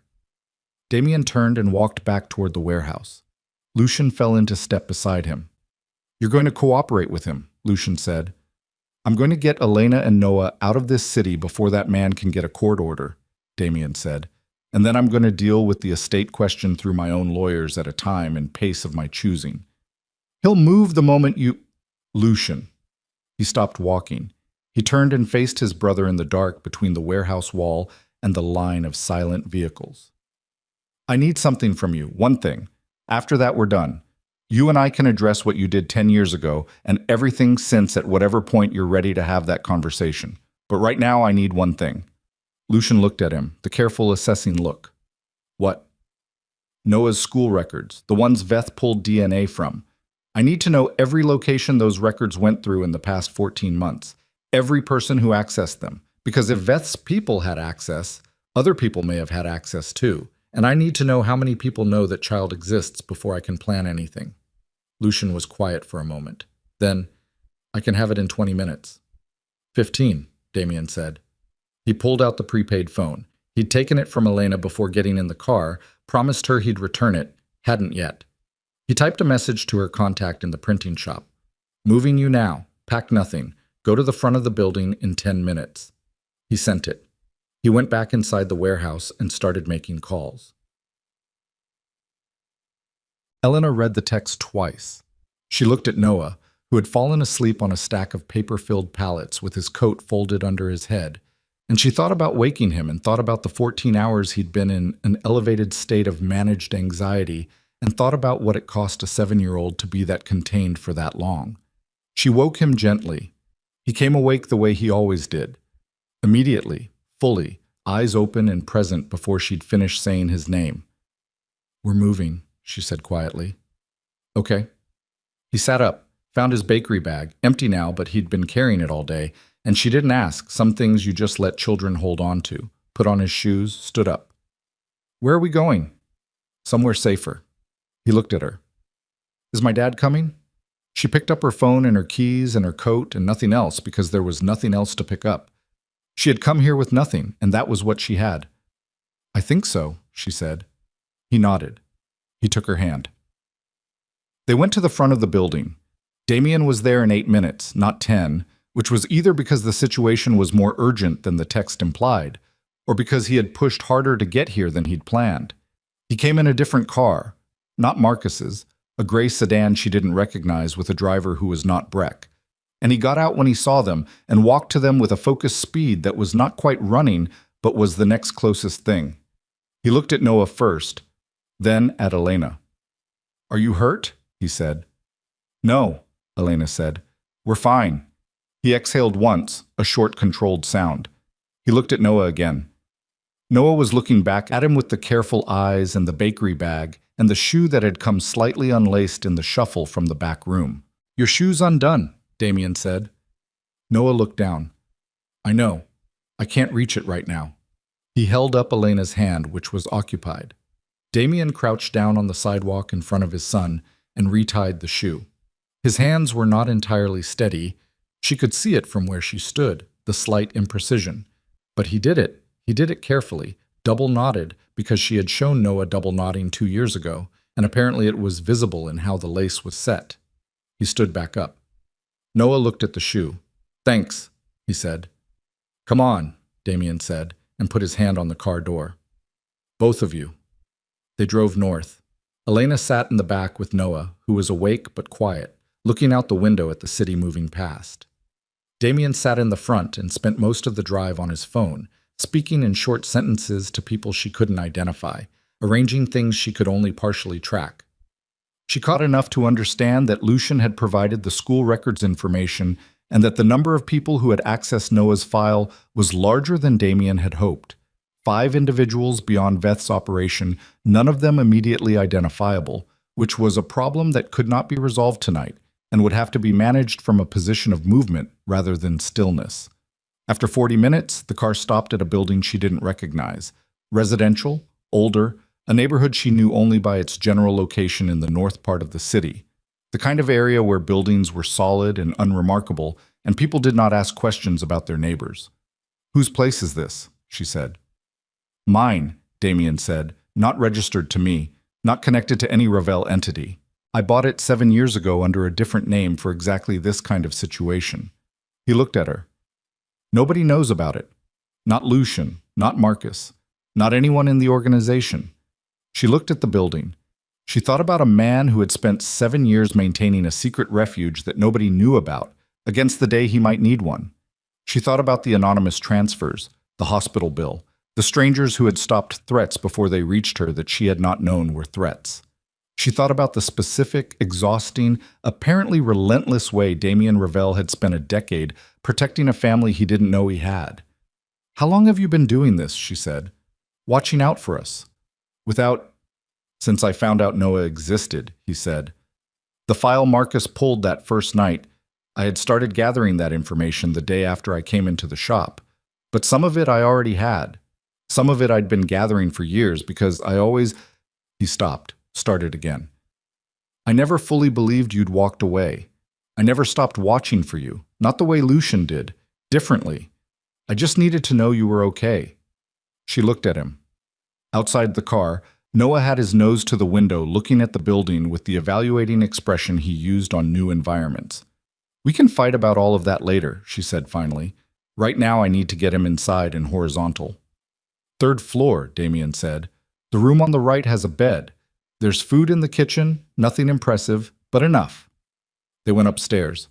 Noah ate half a cheese sandwich and was asleep before 9 o'clock, in a room that smelled like clean linen and disuse. The bakery bag folded neatly on the bedside table beside him.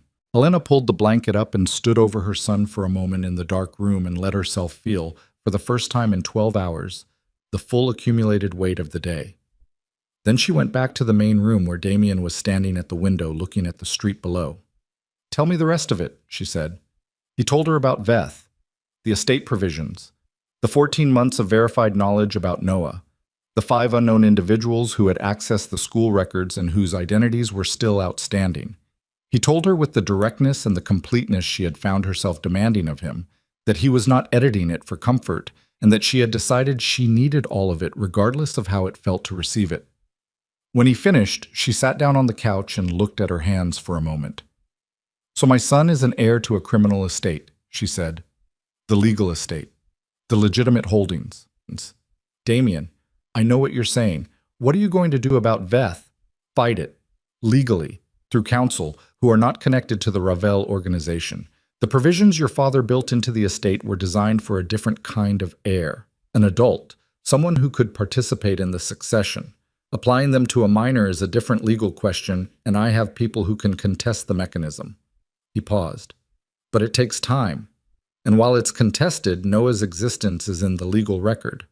Public, potentially. She looked up. Can you stop that from happening? I don't know yet. She held his gaze. I need you to stop that from happening. I know. He said it without qualification. That's what I'm going to do. They sat in the quiet apartment for a moment. The city made its sounds below the window. Distant traffic, something mechanical 2 streets over. The ordinary sounds of a city that had no idea 3 people were sitting inside it at the center of a convergence that had been building for 10 years. Lucian, she said. What happens with Lucian now? Damien was quiet for a moment. The documentation Sophia sent out is in motion. It's going to cause him significant problems. The inner council members who received it will move against him operationally. He loses the infrastructure he's built inside the organization. He looked at the window. That's not enough. What he did 10 years ago and everything since, that's not something that's addressed by a corporate restructuring. No, she said, it isn't. I'm going to handle it, he said. I need you to be more specific than that. He looked at her. He won't be able to touch you or Noah again. That's what I can commit to tonight. The specific mechanism. I need to work that out. She studied him. She thought about how she'd spent 10 years parsing people for reliability. Which contractors delivered on time, which suppliers honored their quotes, which customers were actually going to come back. And she thought about the particular quality of certainty in Damien's voice, which was not the certainty of someone making a promise they wanted to be true, but the certainty of someone stating a fact about their own intentions that they had already made peace with. Okay, she said. He looked at her for a moment. Something shifted in his expression. Not relief exactly, something quieter than relief. The specific quality of a person who has not been believed in for a long time, receiving a small, conditional piece of trust. Then his phone rang. He looked at it, looked at her. "It's Veth," he said. His 30 minutes were up. He answered. He listened. She watched his face change. A series of small, contained changes, the processing of information in real time. And she knew from the quality of the changes that what Veth was saying was not what either of them expected. He lowered the phone. He looked at her with an expression she had not seen on him before. The specific look of someone who has just been told that the problem they were tracking is larger than the one in front of them. "Veth didn't send the text warning you about Marcus," he said. She went still. "He also didn't compromise the safe house," Damien said. "His people were watching the safe house, but they hadn't moved on it yet. Someone else hit it first." He paused. "And the photograph of Noah in the schoolyard, the man standing next to him. Veth's people just identified him." "Who is he?" Elena said. Damien looked at her. "His name is Ray Kellner. He worked for the Rovell organization for 11 years, until our father fired him 6 months before he died. He disappeared after the firing and nobody could locate him." A pause. "Veth says Kellner had access to the original estate documents. He would have known about the heir provisions before Lucian did, before anyone did. He's been running a parallel operation, not to claim the estate, not to control Noah. To use the child as leverage against both families simultaneously and sell the access to the highest bidder." The room felt smaller. "There's a fourth player," Elena said. "There was always a fourth player," Damien said. "We were just looking at the wrong board." He stood up. His voice went to the stripped register again, the one that came out when he was afraid and not showing it. "Veth just sent me Kellner's last known location. It's 40 minutes from here." He looked at the door to the room where Noah was sleeping. "Which means I need to leave, right now. And I need you to stay here with the door locked and not open it for anyone until I call you on this phone." Elena stood up. "Damien." "Elena." "Come back," she said. 2 words. She said them the way she'd said "be careful" earlier. Flat, immediate, entirely true. He looked at her for a moment. Then he nodded. He picked up his coat. He went to the door and put his hand on the knob and then stopped. He turned back. He looked at Elena and at the door behind which his son was sleeping with a folded bakery bag on the bedside table. He looked at both of these things for a moment with the expression of someone deciding that certain things must be true before any of the rest of it can proceed. And then he opened the front door and went out into the dark hallway, and Elena heard his footsteps moving toward the stairwell, steady and deliberate, getting quieter, and then the sound of the door at the bottom of the stairs, and then nothing. She locked the front door. She went to the window. Below, the gray sedan pulled away from the curb and moved down the street and turned the corner and was gone. She went to the room where Noah was sleeping. She sat in the chair by the door and looked at her son in the dark and thought about a man whose name she had spent 10 years trying to make mean less than it did, going to find the last threat between his family and some version of safety, in a city that had been watching all 3 of them for longer than any of them knew. She sat there. She waited. The address Veth sent was a building Damien had driven past 100 times without registering, a disused hotel called the Caldmore, 8 stories, the kind of place that had been grand 60 years ago and had spent the decade since declining in increments too gradual to constitute an event.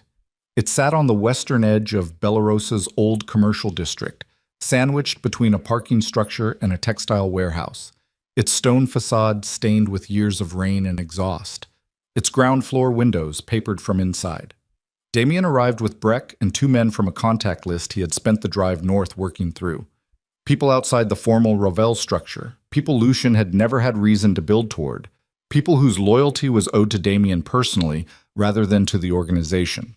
It was a smaller team than the situation warranted, and he knew it. He went in anyway because the alternative was waiting, and he had run out of patience for waiting approximately 6 hours ago. The hotel lobby was dark and smelled like old carpet and standing water. The power was off in most of the building. Breck had a torch, Damien had his phone's light, and both of them moved through the ground floor with the particular controlled pace of people who understand that moving fast in the dark is how you get hurt. The two additional men held the entrance and the stairwell access on the east side. Damien found the first sign of occupation on the third floor, a generator running in what had been the hotel's back office, powering a work setup that told him Ray Kellner had been in this building for weeks. Folding table. Laptop. 3 prepaid phones in various states of charge. A wall of printed materials, photographs, documents, handwritten timelines, arranged with the meticulous focus of someone who had spent years in the dark preparing something they intended to be airtight. He stood in front of the wall and looked at it for 30 seconds. It was all there. Everything. A decade of documentation laid out in the obsessive detail of a man who had been building a case, not a legal case, a leverage case. Photographs of Elena's shop, school records, hospital documents from Noah's 4-night inpatient stay, DNA analysis results with a chain of custody that would hold up to serious scrutiny, communications between Lucian and his placed operatives, which meant Kellner had been inside Lucian's communications infrastructure for years, Veth's estate documents, the original succession provisions from the Ravel estate filing, annotated in Kellner's hand, and at the center of the wall, connected to everything else with red string in the methodical way of someone who needed their own architecture to stay coherent, a photograph of Damien and Elena, taken 10 years ago, in a restaurant he recognized as one they'd gone to early in the relationship. He didn't know who had taken it, he hadn't known it existed. Below that photograph, in handwriting he now recognized as Kellner's. Separation initiated by LR, confirmed via intercepted comm, archive ref 114. Archive reference 114. There was a physical file on the table below the wall labeled with numbers. He found 114. It was a printed transcript of a communication from 10 years ago, Lucian's voice, a call to one of the organization's internal message handlers, instructing them on the exact language to use when intercepting Damien's communications with Elena. Precise, detailed, timed to coincide with a period when Damien was managing a crisis in the organization's port operations and would have the least capacity to push back on unexpected personal news. Lucian had not improvised the separation. He had planned it. Down to the specific week, the specific communications window, the specific wording designed to make abandonment feel like the most plausible explanation to two people who were already under stress and physically apart. Damien stood with Archive 114 in his hand and let himself feel the full scope of it for a moment. 10 years, a son, a woman who had rebuilt her life from the wreckage of something manufactured. And then he put the document in his coat pocket and turned around. Ray Kellner was standing in the doorway. He was in his mid-50s, thinner than the schoolyard photograph had suggested, with the specific leanness of someone who had been operating under sustained stress for an extended period. He was holding a phone in his right hand and nothing in his left, and he looked at Damien with an expression that contained several things at once: wariness, calculation, and underneath both of those, the very specific look of a man who had been alone with his own plan for so long that the arrival of a real human consequence had caught him slightly off balance. "I was wondering when you'd come," Kellner said. He did not move from the doorway. "Step away from the door," Damien said. "I'm not armed." He moved sideways one step, enough to demonstrate the absence of aggression without conceding position entirely. "I want to talk." "So talk." Kellner looked at the wall, then at the file in Damien's hand. "You found 114. "Yes." "Then you know what Lucian did. All of it. Every mechanism." He kept his voice even. "I've had that for 4 years. I've had everything on that wall for varying lengths of time. I was your father's document manager for 11 years. I had access to things that nobody else had access to. And when he fired me, I took copies of everything because I understood that information was the only currency I'd have once I was outside the organization." He paused. "I didn't build this to hurt your son. I built it to survive." You were going to sell access to Noah's location," Damien said. "I was going to use the leverage to negotiate a settlement, a financial arrangement that would let me leave this city and not look back." His voice stayed level, but something in it shifted, thinner, the controlled quality wearing slightly. "I've been living in this building for 6 weeks, Damien. I've been eating from a cooler and sleeping on a folding cot because the moment I surface anywhere permanent, the people who want what I have will find me. I am not the threat to your son. I am a man who made a series of decisions about how to stay alive that I now understand were miscalculated. Breck was behind Damien and slightly to his left. The silence in the room had a particular texture, the texture of a moment waiting to resolve in one direction or another. The people you were going to sell the access to, Damien said. Who? There were 3 interested parties. One has been neutralized by the documents your contact distributed tonight. Lucian's operation is effectively finished, which removes one buyer and eliminates the most dangerous immediate threat to the boy. He paused. One is Veth, who you're already managing. The third is a man named Grigor Fane. He's not from Belarosa. He has a long-standing financial dispute with the Ravel estate that predates your father's death, and that the succession provisions, if activated via Noah, would resolve in his favor. He's been aware of Noah for approximately 8 months, sourced independently of me. Damien looked at him. How independently? He has a contact inside Belarosa General, someone in records. The hospital stay 6 years ago left a paper trail he found through a medical data broker. Kellner's expression shifted slightly, something that in a different context might have been close to regret. I'm telling you this because Fane is the one who hit the safe house tonight. Not Veth, not me. Is the variable that nobody has fully accounted for, and he is considerably less interested in negotiation than either Veth or I ever was. The generator hummed in the back office. Somewhere below them, the building settled with the sound of old structure adjusting to temperature. Where's Fane now? Damien said. Kellner looked at his phone. He turned the screen toward Damien. It showed a tracking interface, a single moving dot on a map of the city. The dot was in the North District. The dot was moving toward the address of the apartment building where Elena and Noah were waiting. Damien moved before the full sentence of what he was seeing had finished forming. I was at the door and past Kellner before Breck had processed the shift, and he was in the stairwell and taking the stairs at a pace that was not safe in the dark, but was the only pace available, and he was calling Elena's prepaid phone before he hit the ground floor, and it rang 4 times and went to nothing, no voicemail, because it was a prepaid with no setup. And he called again, and on the 3rd attempt she picked up. Someone is coming, he said, not stopping moving. Don't open the door. Wake Noah and go to the bathroom at the end of the hall. It has no exterior windows. Lock the door and don't open it until I call you back on this number. Damien, how long ago did you last hear anything in the building? A pause.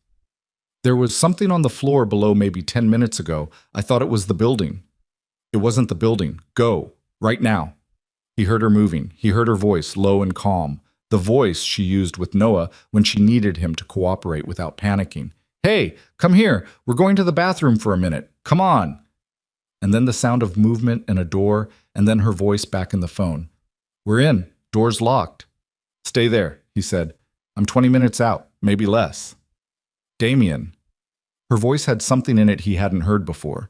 Not panic, Elena didn't produce panic the way most people did, but something adjacent, the particular thinness of someone at the end of their available composure. There's someone in the hallway. I can hear them. He was already at the car. I was already telling Breck to drive, and behind him Kellner had apparently made a decision because he came out of the hotel entrance and got in the back seat without being asked, and Breck looked at Damien, and Damien said drive, and they moved. Stay on the phone, Damien told Elena. Don't make noise. Don't respond to anything you hear outside that door unless it's my voice. Okay, she said. Very quiet. I'm coming, he said. Meant it the way he had never meant a logistical statement in his life. Boom. The drive took 17 minutes. Damien knew it took 17 minutes because he watched each one on the car's clock with the specific attention of someone who has run out of other things to control. Elena stayed on the phone. She didn't speak. There was nothing useful to say, and she understood that. But he could hear her breathing, and the sound of Noah's breathing slightly further away, and periodically the sound of something in the hallway outside the bathroom door that was not the building settling. At minute 11, Elena said very quietly, They're trying the door. It's a solid door, Damien said. How does the lock look? Old. Lever handle. Is there anything in the room you can brace against it? A pause. The sound of careful movement. There's a towel rail. It's mounted to the wall, but a small sound of effort. It came out. It's in my hand. Brace it under the handle. Angle it to the floor. That buys time. More careful movement. Then, done. Good. Keep Noah behind you. He's already there. A pause. He's not crying. Damien looked at the road ahead. He thought about a 7-year-old in a locked bathroom in the dark, behind his mother, not crying. He thought about the stubbornness in that child's jaw and where it came from, and something tightened in his chest that was not exactly pride, because the situation was too raw for something as clean as pride, but was made of similar material. Real. Tell him? He stopped, started again. Tell him I'm almost there. Elena relayed it. He heard Noah's voice, too low to make out words, and then Elena said, He says okay, and also the lace on his other shoe is loose. Damien almost said something. He didn't say it. He held the phone and looked at the road and willed the car to move faster through the last 3 streets. He was out of the car before it fully stopped. The building entrance was unlocked. That was wrong. It should have been locked. He had given Elena the key code for a reason. And he went up the stairs with Breck behind him and one of the other 2 men who had come from the hotel in his peripheral vision on the left. 3rd floor. The apartment door was open. Not forced. The lock was intact. The frame was undamaged. Someone had a key or had bypassed the lock in a way that left no visible trace, which was a specific skill set. He went in fast and low and cleared the main room in 4 seconds. Empty. The kitchen. Empty. The room where Noah had been sleeping. Empty. Bed rumpled. The bakery bag still on the bedside table. The hallway. A man he did not recognize was at the bathroom door. Mid-40s, compact, working the door with a tool and the patient efficiency of someone who did this professionally. He looked up when Damien came into the hallway and made a decision in approximately half a second. He went for a weapon at his hip, and Damien covered the distance between them in the time it took the weapon to clear the holster, and then it was physical, immediate. The brutal mathematics of 2 bodies in a narrow hallway with no room for anything elegant. Damien was not elegant. He was effective. The hallway was 4 feet wide, and the man from Bellarosa General's contact, Fane's operative, the variable nobody had fully accounted for, was good, but not good enough for a space this small against someone operating at this specific level of motivated fury. It lasted 40 seconds. The man went down. He stayed down. Damien stepped back and put one hand against the wall because his ribs had taken something in the middle of it that would need attention later, and right now he could not afford to let the pain have the floor. Elena, he said. His voice came out rougher than intended. It's me. Open the door. Silence for 3 seconds that felt significantly longer. Then the sound of the towel rail being moved. The door opened. She was standing in the bathroom doorway with her hand on the frame and Noah directly behind her, his hand in hers. And she looked at Damien, and then at the man on the floor, and then back at Damien with an expression that moved through several things quickly. Relief, assessment, the specific look of someone who has been holding everything together through an act of sustained will and is now calculating whether it's safe to stop. She looked at his side. You're hurt. I'm fine. You're holding the wall. I'm fine, he said again. He looked at Noah. The boy was looking at the man on the floor with the careful, processing expression. Not frightened, assessing. Hey, Damien said to him. Noah looked up. You came back, he said. I said I would. Noah looked at him for a moment, then he looked at his shoe, the one with the loose lace. You said you'd fix the other one too, he said. Damien looked at the shoe. He looked at his son. He lowered himself carefully to one knee. His ribs protested with a specificity that suggested at least one was cracked, and he retied the second shoe. Double knot. His hands were less steady than they'd been the first time on the sidewalk outside the printing shop, but he got it done. He stood back up. He put one hand briefly on Noah's shoulder. Not a long gesture, not one that asked for anything, just a hand on the boy's shoulder for a moment. And Noah did not pull away. We need to move, Breck said from the main room. I know, Damien said. He looked at Elena. One more stop. What? Gregor Fane was arrested at Bellarosa's Eastern Rail Station at 11:40 that night, attempting to board a private charter with documentation that did not match the name on his ticketing. The arrest came through a combination of Damien's call to a law enforcement contact he had not used in 3 years and Kellner's testimony. delivered from the back seat of a gray sedan into a recording device that Breck produced from the glove compartment, with the particular exhausted cooperation of a man who has finally run out of alternatives to honesty. Kellner gave them everything. Fane's operation, his contacts inside Belarosa General, the 8-month timeline of his awareness of Noah, the financial dispute underlying his interest in the Ravel estate, the identities of the two individuals who had been feeding him access to the Ravel organization's secondary communications. He gave it all in the flat, detailed voice of someone who has been carrying a large thing for a long time and is simply relieved to put it down. In exchange, Damien made a single phone call that resulted in a conversation that resulted in Kellner being escorted, by morning, to a car that took him to a train that took him out of Belarosa with documentation that would hold up to the kind of scrutiny most people never applied to documentation. It was not justice in any formal sense. It was the kind of resolution available at 11:40 on a night when formal mechanisms were not the operational reality. Damien sat with the recording of Kellner's testimony in his pocket and thought about what it meant to possess absolute proof of what his brother had done and what he intended to do with it. He called Lucian at midnight. Lucian answered. He had spent the past 4 hours dealing with the consequences of Sophia's distributed documentation. Damien could hear it in his voice.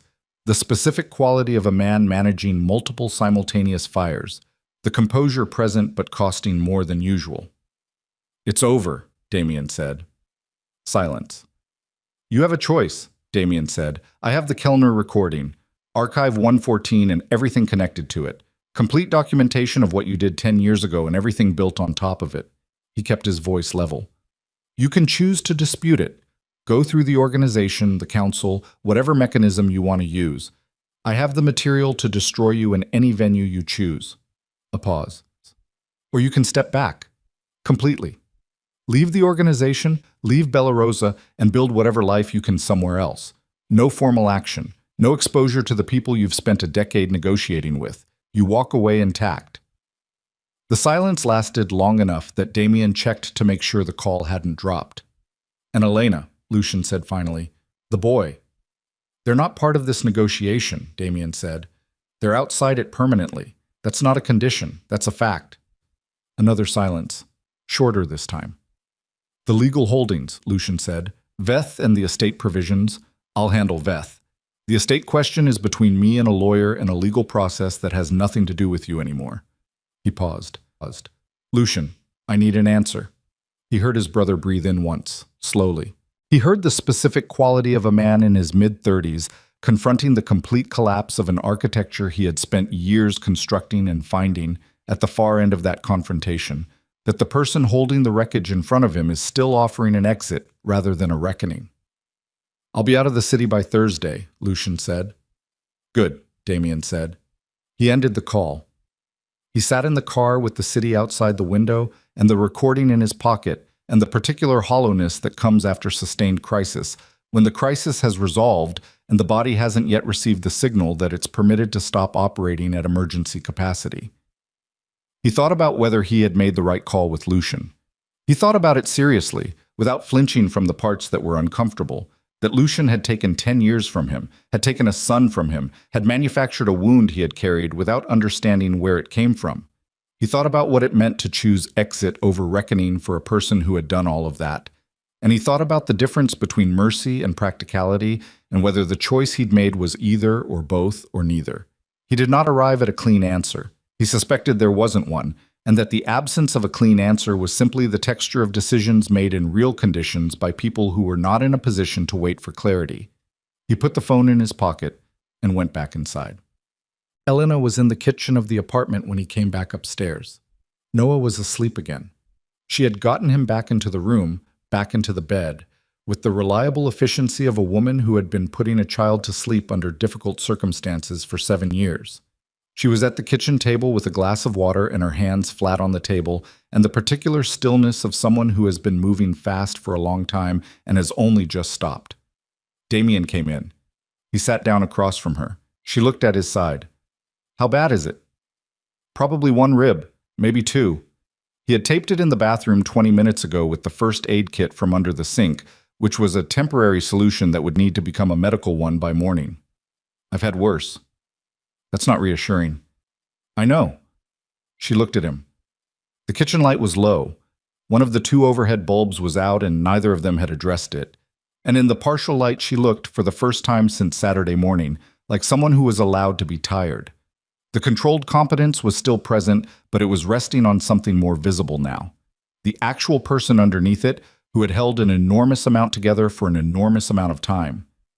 Lucian, she said, he'll be out of the city by Thursday. That's all? That's what I chose. She looked at her hands. She turned the glass of water a quarter turn, a small, thinking gesture. Is that enough?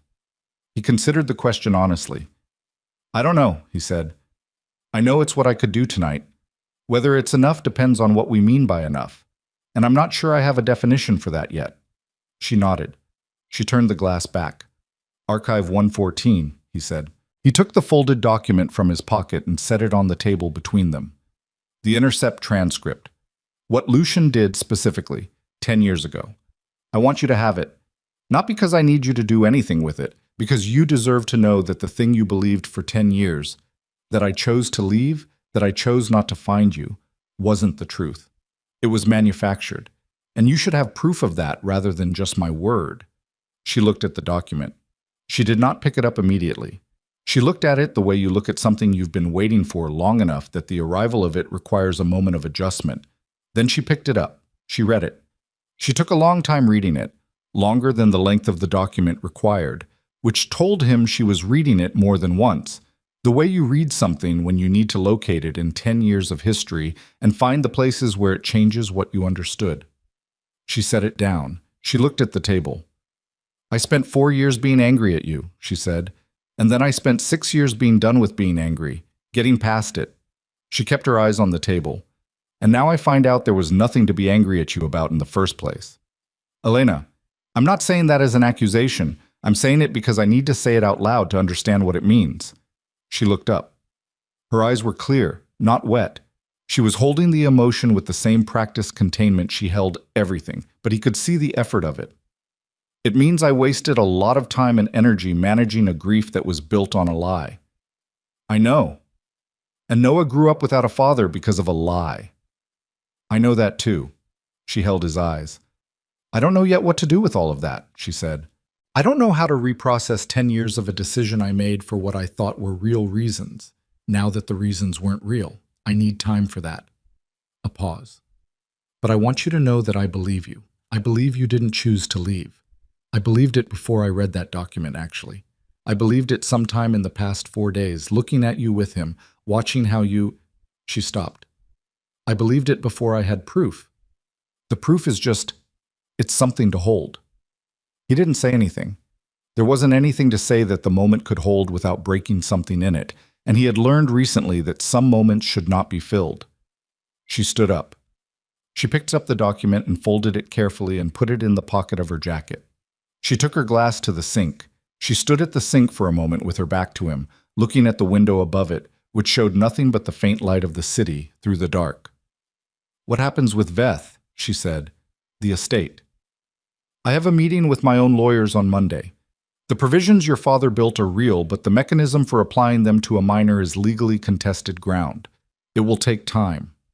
Noah's existence may become part of a legal record, but I intend to manage how that happens and with what protections around it. He paused. I will not let him be exposed to this the way tonight exposed him. Whatever the estate process looks like, it goes through channels I control, at a pace that lets him stay a 7-year-old.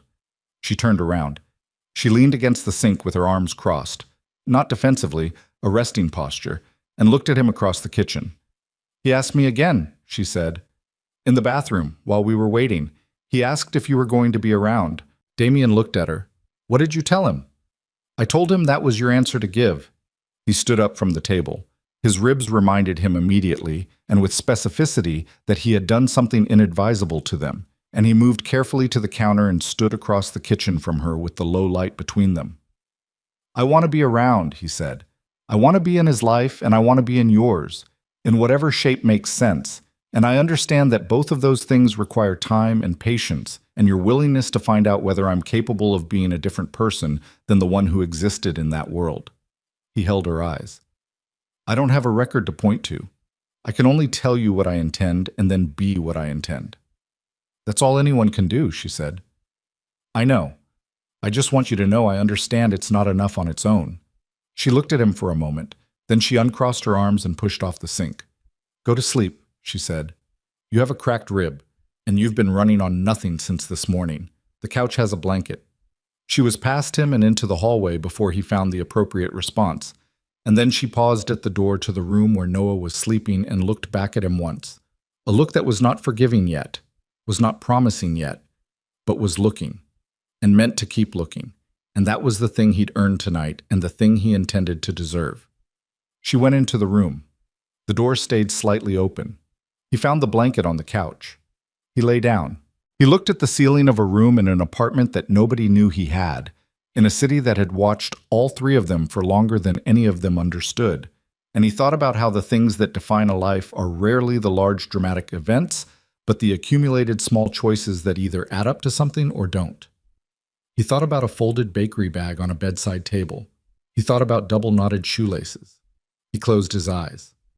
For the first time in 4 days, he slept. Thursday came and went, and Lucian was gone. He left no word, no forwarding information, no final communication of any kind. His absence from the organization produced its own restructuring in the way that power vacuums always do. Quickly, imperfectly, with the specific chaos of institutions that have depended too long on a single center. Damien managed it from a distance, through the council members Sophia had briefed, and 2 additional people who had been waiting for exactly this realignment. He was present where he needed to be present and absent from the rest of it, and the distinction between the two was something he had never previously made with this kind of intention. Veth's estate proceeding moved into a legal process managed by 4 lawyers whose combined skill set Damien had assembled over the course of a week of calls. The proceeding was going to take time, months, probably longer, and the outcome was uncertain in the way that legal outcomes always are when the question is genuinely novel. What was not uncertain? Noah was represented in that process by counsel who answered to Elena, and any exposure of his identity to the broader record would happen on a controlled timeline and with protections built around it. This was not everything. It was enough for now. The man Damien had found at the bathroom door spent 10 days in a private medical facility, not Bellarosa General, a smaller place outside the city, recovering from a wrist fracture and 2 broken fingers that had resulted from the hallway confrontation. He was then interviewed by a law enforcement contact who had been asking Damien for cooperation on Fane's operation for 2 years and was satisfied to receive it now in the shape it was available.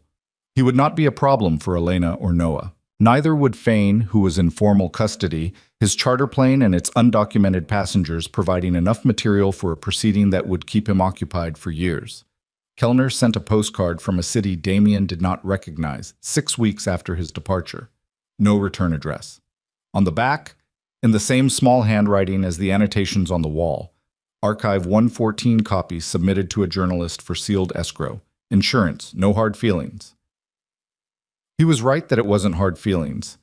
It was just someone keeping a safety valve, which Damien would have done in the same position and found easy enough to respect. The flower shop reopened on a Wednesday, 3 weeks after it had been closed. Elena had called it a temporary closure for renovations, which was not entirely false. She had used the time to replace the broken display case and repaint the back room and fix a persistent leak in the rear window seal that she'd been meaning to address for 2 years. The work was something to do with her hands during a period when her hands needed something to do. Noah went back to school. He came home on the first day with a drawing he'd done in art class, which he presented to Elena without comment and which she tacked to the corkboard in the back room. A flower shop with 3 stick figures outside, 2 adults and a smaller one, all holding something that might have been flowers or might have been flags. It was hard to tell, and the smaller figure had a shoe detail that she recognized as Noah's attempt to draw a shoelace. Damien came by on Saturday mornings. This had begun as an arrangement, specific time, specific duration, the shape of a formal custody agreement before any formal custody agreement existed, and had gradually become something less formal and more actual, the way things become actual when they are practiced consistently by people who mean them. He brought coffee for Elena, the specific order from a place 2 blocks away that he had established on the second Saturday and maintained on every subsequent one. He brought nothing for Noah because Noah had told him on the third Saturday that he didn't actually like the pastries from the bakery near the old apartment and preferred the ones from a different place entirely. And Damien had taken the information without visible injury and had arrived the following Saturday with pastries from the correct place, and had been arriving with the correct pastries ever since. Noah taught him, over the course of several Saturdays, how to help with the flower arrangements. He was not good at it. His proportions were wrong, and he had no instinct for color placement, and Elena had to redo 3 of the arrangements he worked on before they were sellable. He kept coming. He got marginally better. By the 6th Saturday, he could wrap a bundle of mixed stems without her needing to unwrap it, which was not a high bar, but was a real one. One morning, mid-October, the light through the front window was the particular amber of early fall, and Elena was at the work table and Noah was helping Damien with an arrangement near the display case. Noah directing, Damien executing, with the specific dynamic of a child who has identified a competency gap and has appointed himself the corrective authority. And Elena looked over at them and looked away again and kept working. She did not analyze the moment while it was happening. She let it be what it was. Later, after Damien had left and Noah was in the back room doing homework, Elena took Archive 114 from the pocket of her good jacket, where she had been carrying it since the night he gave it to her. She looked at it for a long time. Then she put it in the fireproof box under her desk, the one where she kept the shop deed and Noah's birth certificate and the photograph from the hospital, 4 days old, that she had never shown anyone. She locked the box. She put it back under the desk. She went to the front of the shop and turned the closed sign to open and stood in the doorway for a moment in the October light, the smell of the flowers behind her and the street in front of her and the sound of Noah's voice from the back room, reading something aloud to himself in the unself-conscious way he had when he thought no one was listening. The city moved. People passed on the sidewalk. A couple stopped to look at the display in the front window, pointed at something, moved on. She stood there a moment longer than she needed to. Then she went back inside and got back to work.